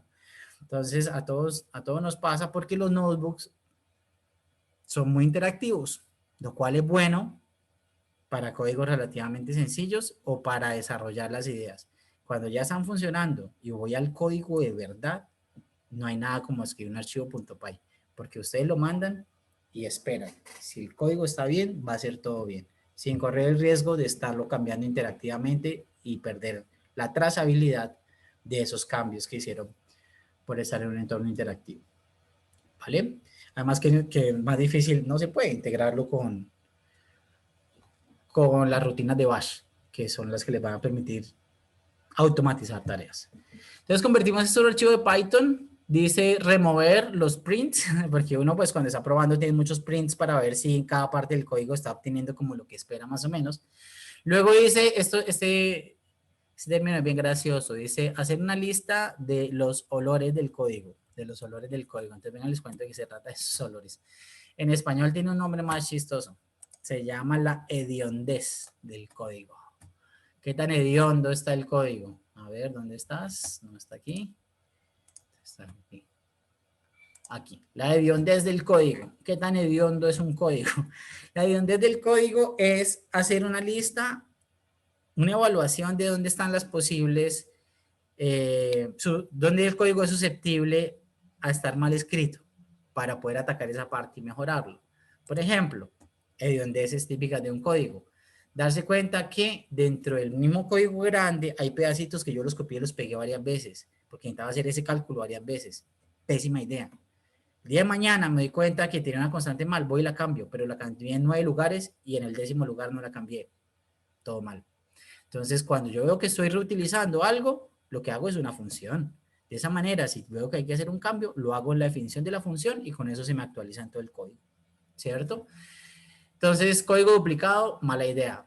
Método grande, cuando veo que hay una función larguísima, hay un dicho informal que dice, si su función tiene más de 10 líneas, usted está haciéndolo mal. Las funciones idealmente deben tener muy pocas líneas porque idealmente cada función debe hacer una sola cosa. Uno a veces está tentado a escribir función, analiza datos, que coge los datos, los lee, le saca el promedio, hace el gráfico, vuelve a hacer no sé qué, guarda la otra tabla, tin. Nada. El día que tengo que cambiar una cosita, me toca volver a correr todos los pasos. Son códigos muy susceptibles a errores. Idealmente, cada función debería hacer una sola cosa. Una función que lee la tabla, otra función que le calcula el promedio, otra función que hace el gráfico, otra función que hace esto y ellas ir concatenadas, porque así es mucho más fácil hacer la trazabilidad del funcionamiento y de los posibles errores. ¿Listo? Y bueno, así sucesivamente. Ahí estas referencias me falta ponérselas. Esta la voy a agregar, ¿vale? Y después de detectar la hediondez del código y pues ir a mejorar, digamos, esas partes, hay que agregar tests funcionales y de caracterización, que eso lo cubrirá, creo que Arturo, o lo cubriremos en otra clase más adelante. Los tests son como cuando se enciende una máquina y la máquina lo primero que hace es probar todos sus sistemas a ver si están funcionando. Prende una nave espacial y ella mira si el sistema de comunicaciones, el de equilibrio, bueno, el de la temperatura, el de la presión del aire, el de no sé qué, si todo está bien antes de empezar a trabajar. Eso se llaman tests unitarios. Entonces los códigos profesionales ya bien hechos, primero se hacen en un notebookcito, mientras uno, hasta que ya logra, como ya me funcionó, ya logré resolver el problema, ahora escribamos un código bien hecho.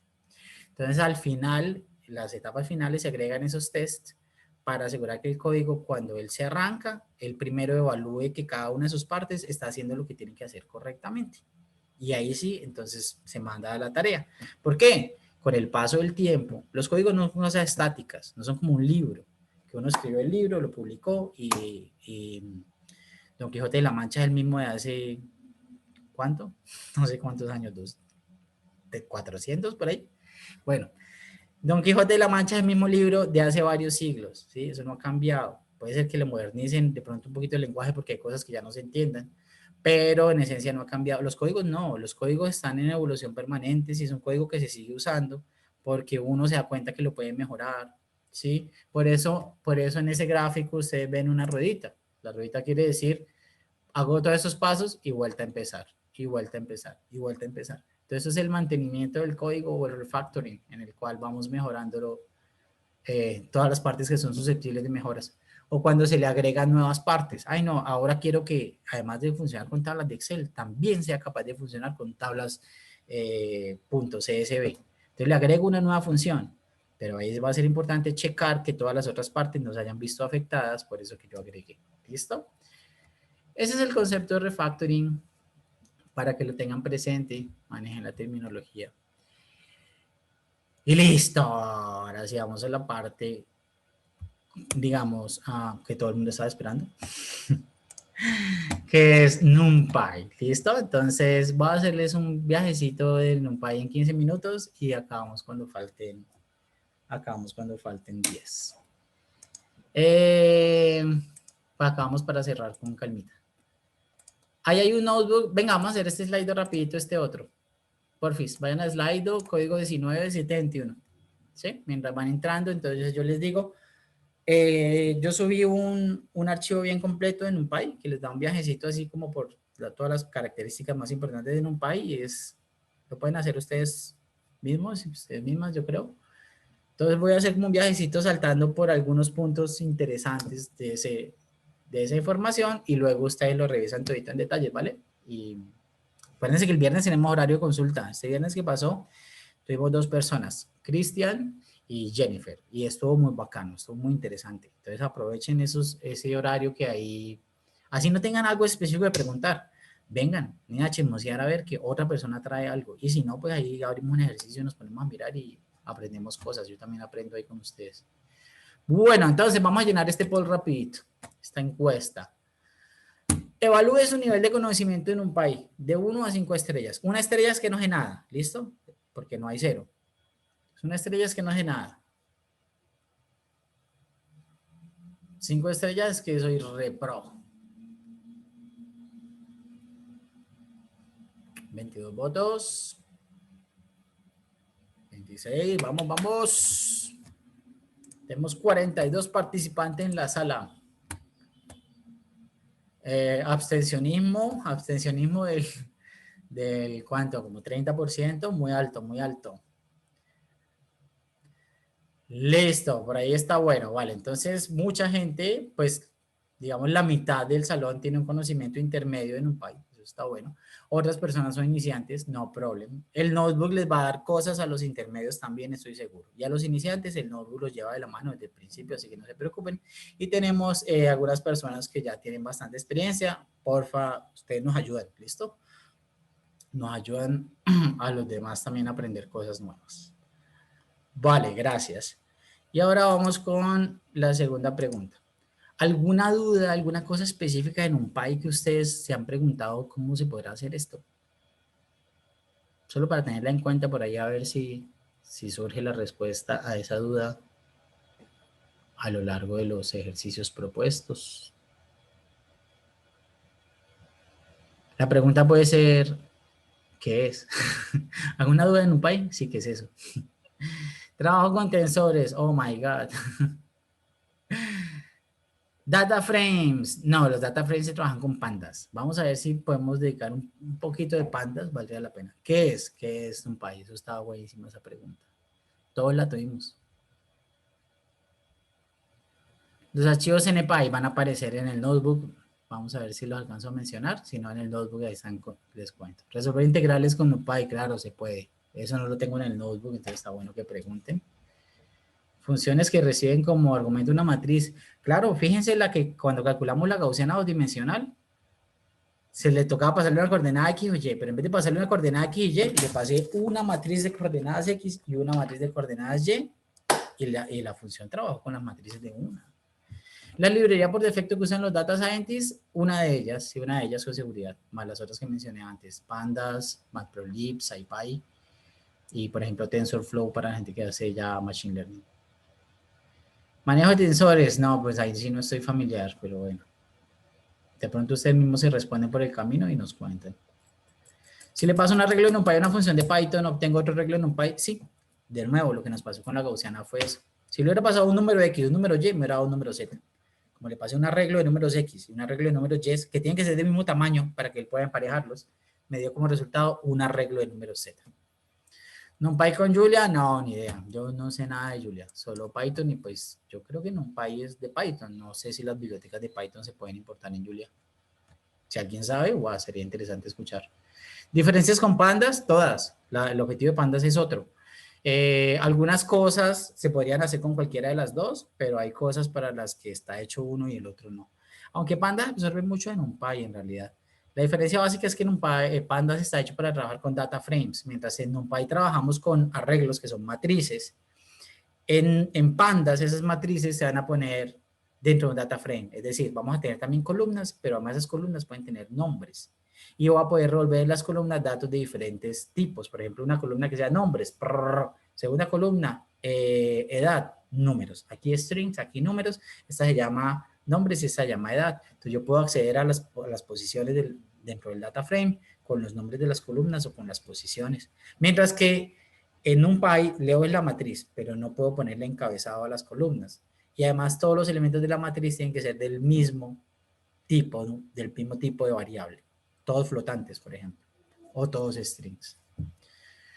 Números complejos, ¿con NumPy o con Pandas? O sea, si son números, con NumPy, pero si son data frames, Entonces nos vamos a pandas. ¿Por qué NumPy no otro? Porque NumPy es donde se concentró la mayor cantidad de esfuerzos para poner funciones de cómputo numérico, ¿sí? Entonces en NumPy vamos a encontrar de todo, desde crear un vectorcito de números consecutivos que ustedes ya vieron, hasta, por ejemplo, funciones para hacer la transformada rápida de Fourier, ¿sí? Ya están en NumPy. Entonces se llama Numerical Python, la num es de num es de numerical, ¿sí? Entonces, por eso. Bueno. O sea, aprender en un país es como aprender inglés. Puede ser que haya unos desarrolladores que crean otra biblioteca, pero entonces eso es como hablar por allá cantonés, que ya es una comunidad muy chiquita y todo. Y entonces, NumPy es el estándar. Así fue desde el principio y pues tiene una fuerza impresionante y una cantidad de funciones ya existentes que ponerse a inventarlas otra vez no tendría sentido, ¿sí? No, sería volver a inventar la rueda.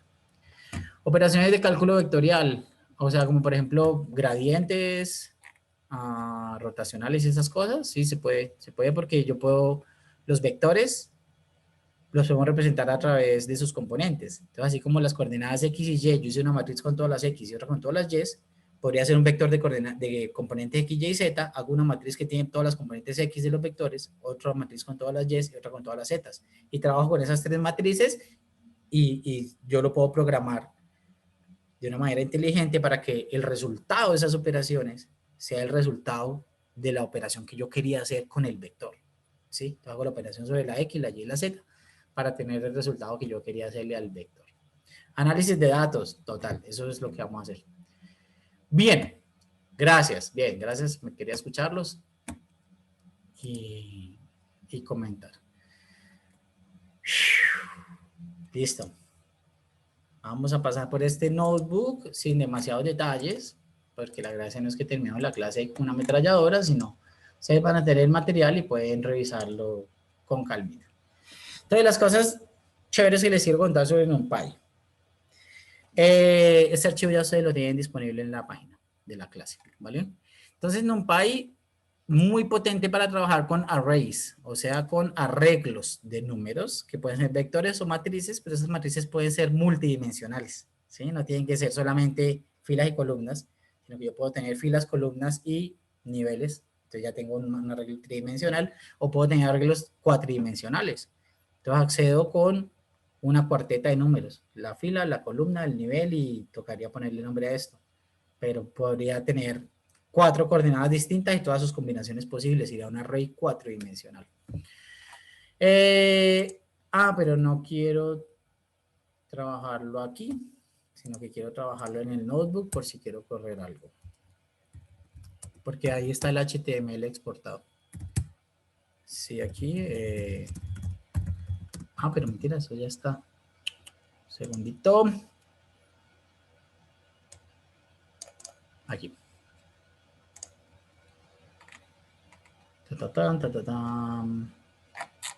Ups. Ya. Listo, entonces aquí vamos a importar NumPy como NP, ya ustedes han visto. Aquí este ejemplo ya lo trillamos, que es generar un vectorcito de coordenadas X para aplicarles una función, entonces genera el vectorcito de coordenadas Y y poder hacer ese tipo de gráficos, ¿no? Ahora, ¿por qué NumPy? Porque yo podría hacer un for, como se hace en C++. Uno para llenar una matriz que hace un for dentro de otro for. Entonces un for para pararme en cada fila y con el otro for me paro en cada elemento de esa fila. Luego a la otra y voy llenando los valores ahí, ¿cierto? Lo que pasa es que NumPy va a poder hacer las operaciones muchísimo más rápido y eso es lo que les quiero mostrar con este primer ejemplo. NumPy está escrito sobre C++, de hecho. La mayoría de funciones están escritas sobre C++, pero están escritas de una manera que se llama vectorizada. Entonces, cuando yo tengo una matriz de 100 por 100, 10.000 elementos, y quiero aplicarle la misma operación a cada uno de ellos, no necesito hacer un doble for para pararme en todos, sino que le paso a esa función matemática que yo quiera hacer, le paso como argumento la matriz. Y NumPy lo que hace es que proyecta todos los números y les aplica la misma operación a todos prácticamente de una sola vez. Entonces nos da los resultados de forma mucho más instantánea. En este primer ejemplo, n vale 100, m vale 100. Aquí estamos generando 10.000 números aleatorios. Y luego miren que aquí generé A con un comando en NumPy y soy de 10.000 números. Entonces esto es un vector que tiene 10.000 elementos. Pero entre los métodos que ese vector, al ser un objeto de NumPy, entre los métodos que él tiene asociados a él, es el de cambiar de forma, reshape, volverle a dar otra forma. Entonces, como son 10.000 elementos, voy a hacerle un reshape de 100 por 100. N y me valen 100 y 100. De manera que en vez de tener 10.000 elementos en una tira larga, me queden de a 100 filas de a 100. 100 filas de a 100, me queda una matriz. ¿Listo? Entonces, cuando hago la operación aquí, estoy convirtiendo esto en una matriz de 100 por 100. Luego genero otra matriz B exactamente de la misma forma. Una matriz B con números aleatorios, 10.000 números aleatorios, y le hago un reshape para que quede 100%. Entonces la matriz A es de 100%, la matriz B también tiene números aleatorios. Luego genero una matriz C, donde quiero hacer el resultado de la suma. Quiero sumar las dos matrices. ¿Listo? La genero vacía. np.empty genera una matriz vacía de 100% para empezar a llenarla. Aquí la vamos a llenar en el estilo tradicional de C++. Parándonos elemento por elemento, hacemos la suma de este con este y guardamos el resultado. Este con este y guardamos, y así. Y aquí vamos a hacerlo al estilo pythónico. Coger las dos matrices y ponerlas de una vez una encima de otra y ya tengo el resultado. Miren este comando. Puede ser algo interesante que aprender. Timeit nos dice en promedio cuánto se demora Python ejecutando esto en mi computador. Entonces, vamos a ejecutar esto. Al estilo C++, voy a hacer la suma y llenar la matriz C. Ahí está corriendo.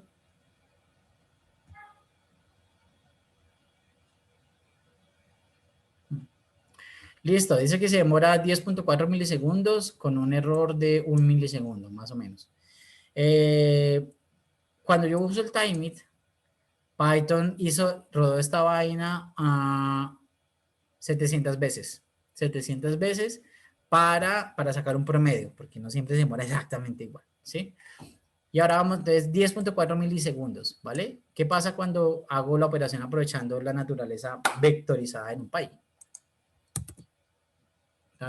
Está rodando los 700 veces, entonces esperemos un segundito, es para tener una estimación mejor. Y nos dice que se demora 9 microsegundos. De 10 mili a 10 micro hay un factor 1000 de diferencia. Aquí la operación se hizo 1000 veces más rápido. Y es la misma operación.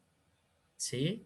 Entonces, los bucles siempre deben ser editados en Python. Si uno está haciendo bucles y sobre todo bucles dentro de bucles, es probable que no está programando al estilo de Python. Los lenguajes de programación, y yo creo que pasa lo mismo con los lenguajes en general, no son simplemente una lista arbitraria de reglas gramaticales. Entonces todos son lo mismo. O sea, lo importante es la lógica, y si es en C++ se pone con corchete, y si es en Python con indentación, pero es lo mismo. No, no es lo mismo, ¿vale? De la misma manera que no hablamos igual en alemán, que en español, que en inglés, las formas de decir las cosas son distintas. Si uno traduce palabra a palabra, eso le queda horroroso. Lo mismo pasa aquí, ¿vale? En Python, cuando ustedes se descubran haciendo loop, y si se descubren haciendo loop dentro del loop, lo están haciendo mal. A veces es inevitable uno que otro loop, pero casi nunca se necesitan. Porque si uno aprovecha que Python es capaz de hacer las operaciones NumPy, las operaciones sobre todo el vector o toda la matriz de un solo golpe, puede hacer las vainas 1000 veces más rápido. Mire, decía el 1000 coloquialmente, pero ahí lo vieron. En ese caso fue 1000 veces más rápido. ¿Listo? Entonces, primera lección, eviten los bucles. Esto lo miran ustedes, esto es para ir descubriendo pasito a pasito qué cositas se pueden hacer con NumPy. Sí. Aquí miren, por ejemplo, también cuando uno genera una matriz, se llama A, entre sus métodos está calcular la suma de todos sus elementos, por ejemplo. Entonces, A.sum y me da la suma de los elementos de A. Como ya había una A definida, entonces lo hizo y la suma da 5000. Normalmente estos métodos que tienen los objetos de NumPy, también se puede acceder a ellos como funciones como tal de NumPy. Es decir, así como existe el método A.sum, que es del objeto A, existe la función de NumPy que se llama np.sum. ¿Listo? Porque el objeto, la matriz como objeto, tiene una cantidad limitada de métodos. No son muchos. En cambio, las funciones de NumPy sí son una infinidad. ¿Vale? Entonces, por ejemplo, existe la función np.sum. ¿Qué quiero sumar? Los elementos de A. del mismo resultado, claro. ¿Listo? Todo eso se lo voy a dar a ustedes para que lo exploren y me cuenten la próxima clase. Por aquí, algo interesante que nos importa mucho a nosotros en computación científica y es generar números aleatorios. Que por cierto, los números aleatorios no existen en computación. ¿Vale? Si no saben por qué estoy diciendo eso, échense una pensadita, una leidita y me cuentan la otra clase porque, ¿cómo sé que los números aleatorios no existen? Entonces, ¿para qué existe la función random? Es para generar números aleatorios, en teoría, ¿vale? En teoría, pero en la vida real no es así. Entonces, échense una miradita sobre eso de los números aleatorios. Pero, en fin, aquí hay todo una suite, un conjunto de funciones para generar números aleatorios. Yo puedo generar números aleatorios a partir de una distribución constante, todos con la misma probabilidad, o a partir de una distribución gaussiana, entonces esa sería la función normal, esa es una gaussiana, con media, en este caso en 0, con desviación estándar, en este caso 1, y una matriz de 4×4, o sea, voy a sacar 16 números de esa distribución gaussiana y los voy a poner en las 16 posiciones de esa matriz. Yo puedo jugar con los parámetros, obviamente. Y así, ¿no? Podemos generar distribuciones aleatorias a partir de otras distribuciones de probabilidad y ahí vienen un montón. Ustedes ponen np.random. Y el tabulador y les salen todas las funciones asociadas al módulo de números aleatorios de NumPy. Las imágenes también son arrays, eso se los estuve contando más temprano. Entonces miren, aquí vamos a leer plt.inread, bueno, aquí no se nota todavía que es un array. Leímos la imagen de Lena, que es esa chica que estaba allá. Y si yo miro que hay en la variable Lena, cuando yo cargo los datos de esa imagen, es una matriz, como les decía hace un rato, una matriz de números.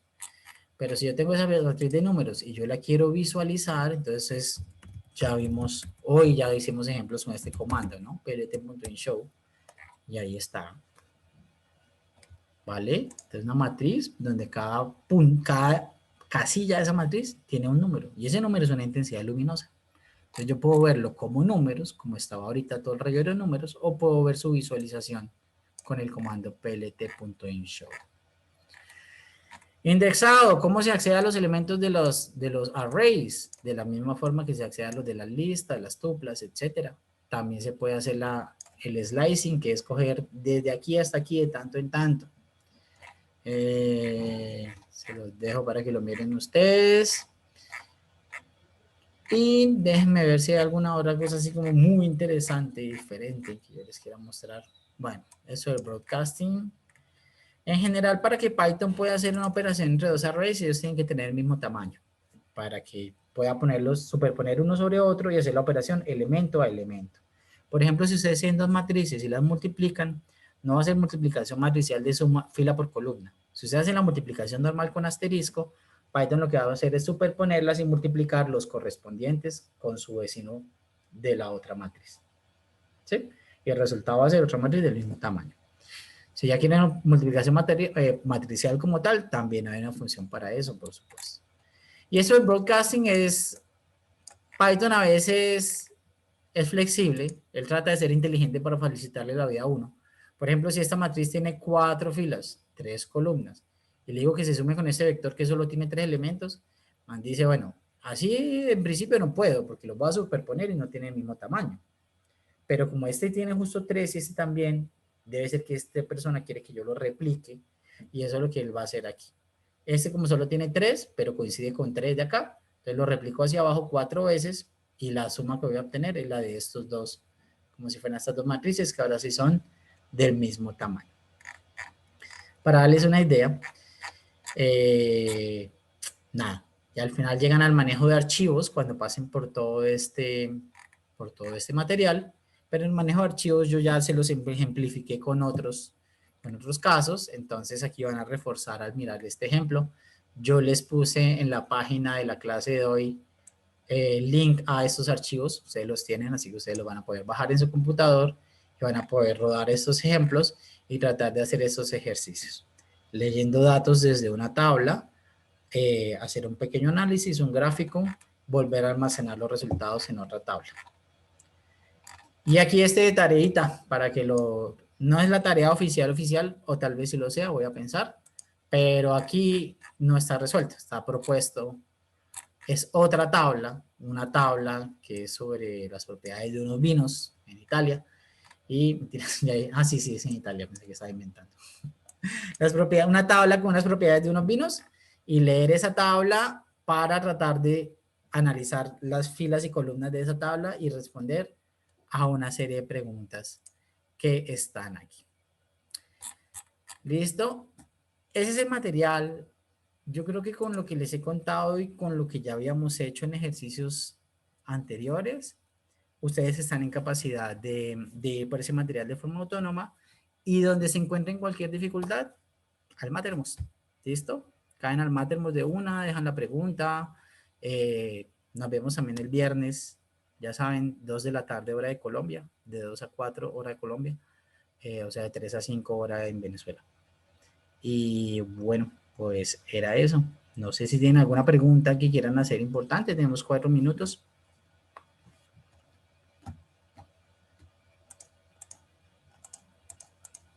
El notebook en el que explicó lo de las gaussianas, ¿lo podría subir? Vale, sí, porque ese no está, pero si lo puedo subir. Ajá. También me falta agregarles algunos links que mostré hoy y que todavía no están allá.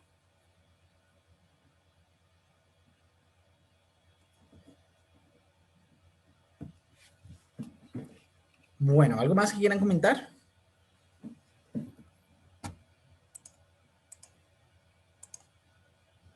Sí, había una cosa de hace como hora y 45 minutos que dijiste. Si me la puedes. No, mentiras. Gracias por la clase, como siempre, Juan. Vale. Listo. Bueno, chicos, chicas, muchas gracias a todos por su compañía, por estar aquí. Y pues nada, a trabajar, ¿vale? Cualquier duda que tengan, pues pregunten. Vale, mil gracias. Chao, Bueno, compañeros. Nos vemos luego. vale. Bye. Gracias, Juan. Gracias. Hasta luego, muchachos. Cuídense. Feliz tarde. Adiós. Buenas tardes, gracias. Chao, gracias.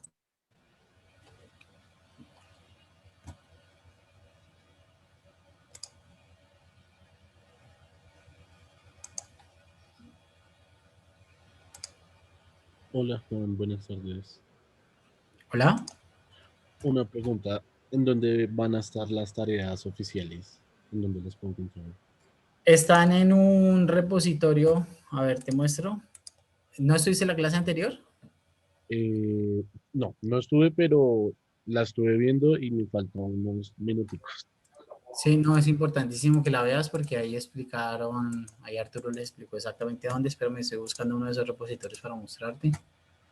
Está bien, ¿se encuentra viendo el video anterior? ¿El video de la clase pasada, el lunes? En la clase Sí, pero dame un pasada, segundo y...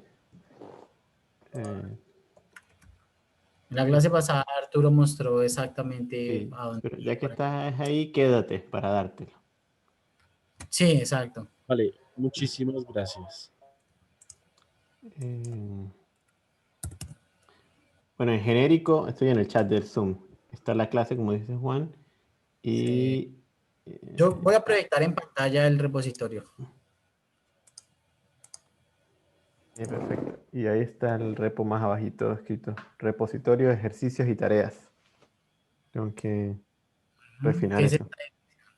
esta dirección? Mira, Arturo la puso igual en el markdown de la clase anterior, ¿verdad? Sí, sí. Entonces ahí lo puedes rastrear también. Sí. Pero que sepas es este. redclara.gitmilab.net/ciencia datos material. Y aquí está, ejercicios clase 0, clase 1, clase 2, clase 3, clase 4. Ahí van apareciendo las tareas. Tienes que ver el video. Ay, perdón, yo no estoy compartiendo. Aquí. Allí tampoco, para aclarar, y quien vaya a ver este video más tarde, no es que van a ser todos los que ven allí, ¿no? O sea, nosotros le diremos cuál explícitamente, ¿no? Por ejemplo, el 00 era de práctica, era el que hicimos esa clase, entonces no es una tarea en la vida real. La clase 2 y 3, la clase 2 y 3 sí ya tienen sus ejercicios de tarea para entregar. Estos para el lunes y estos para el otro miércoles.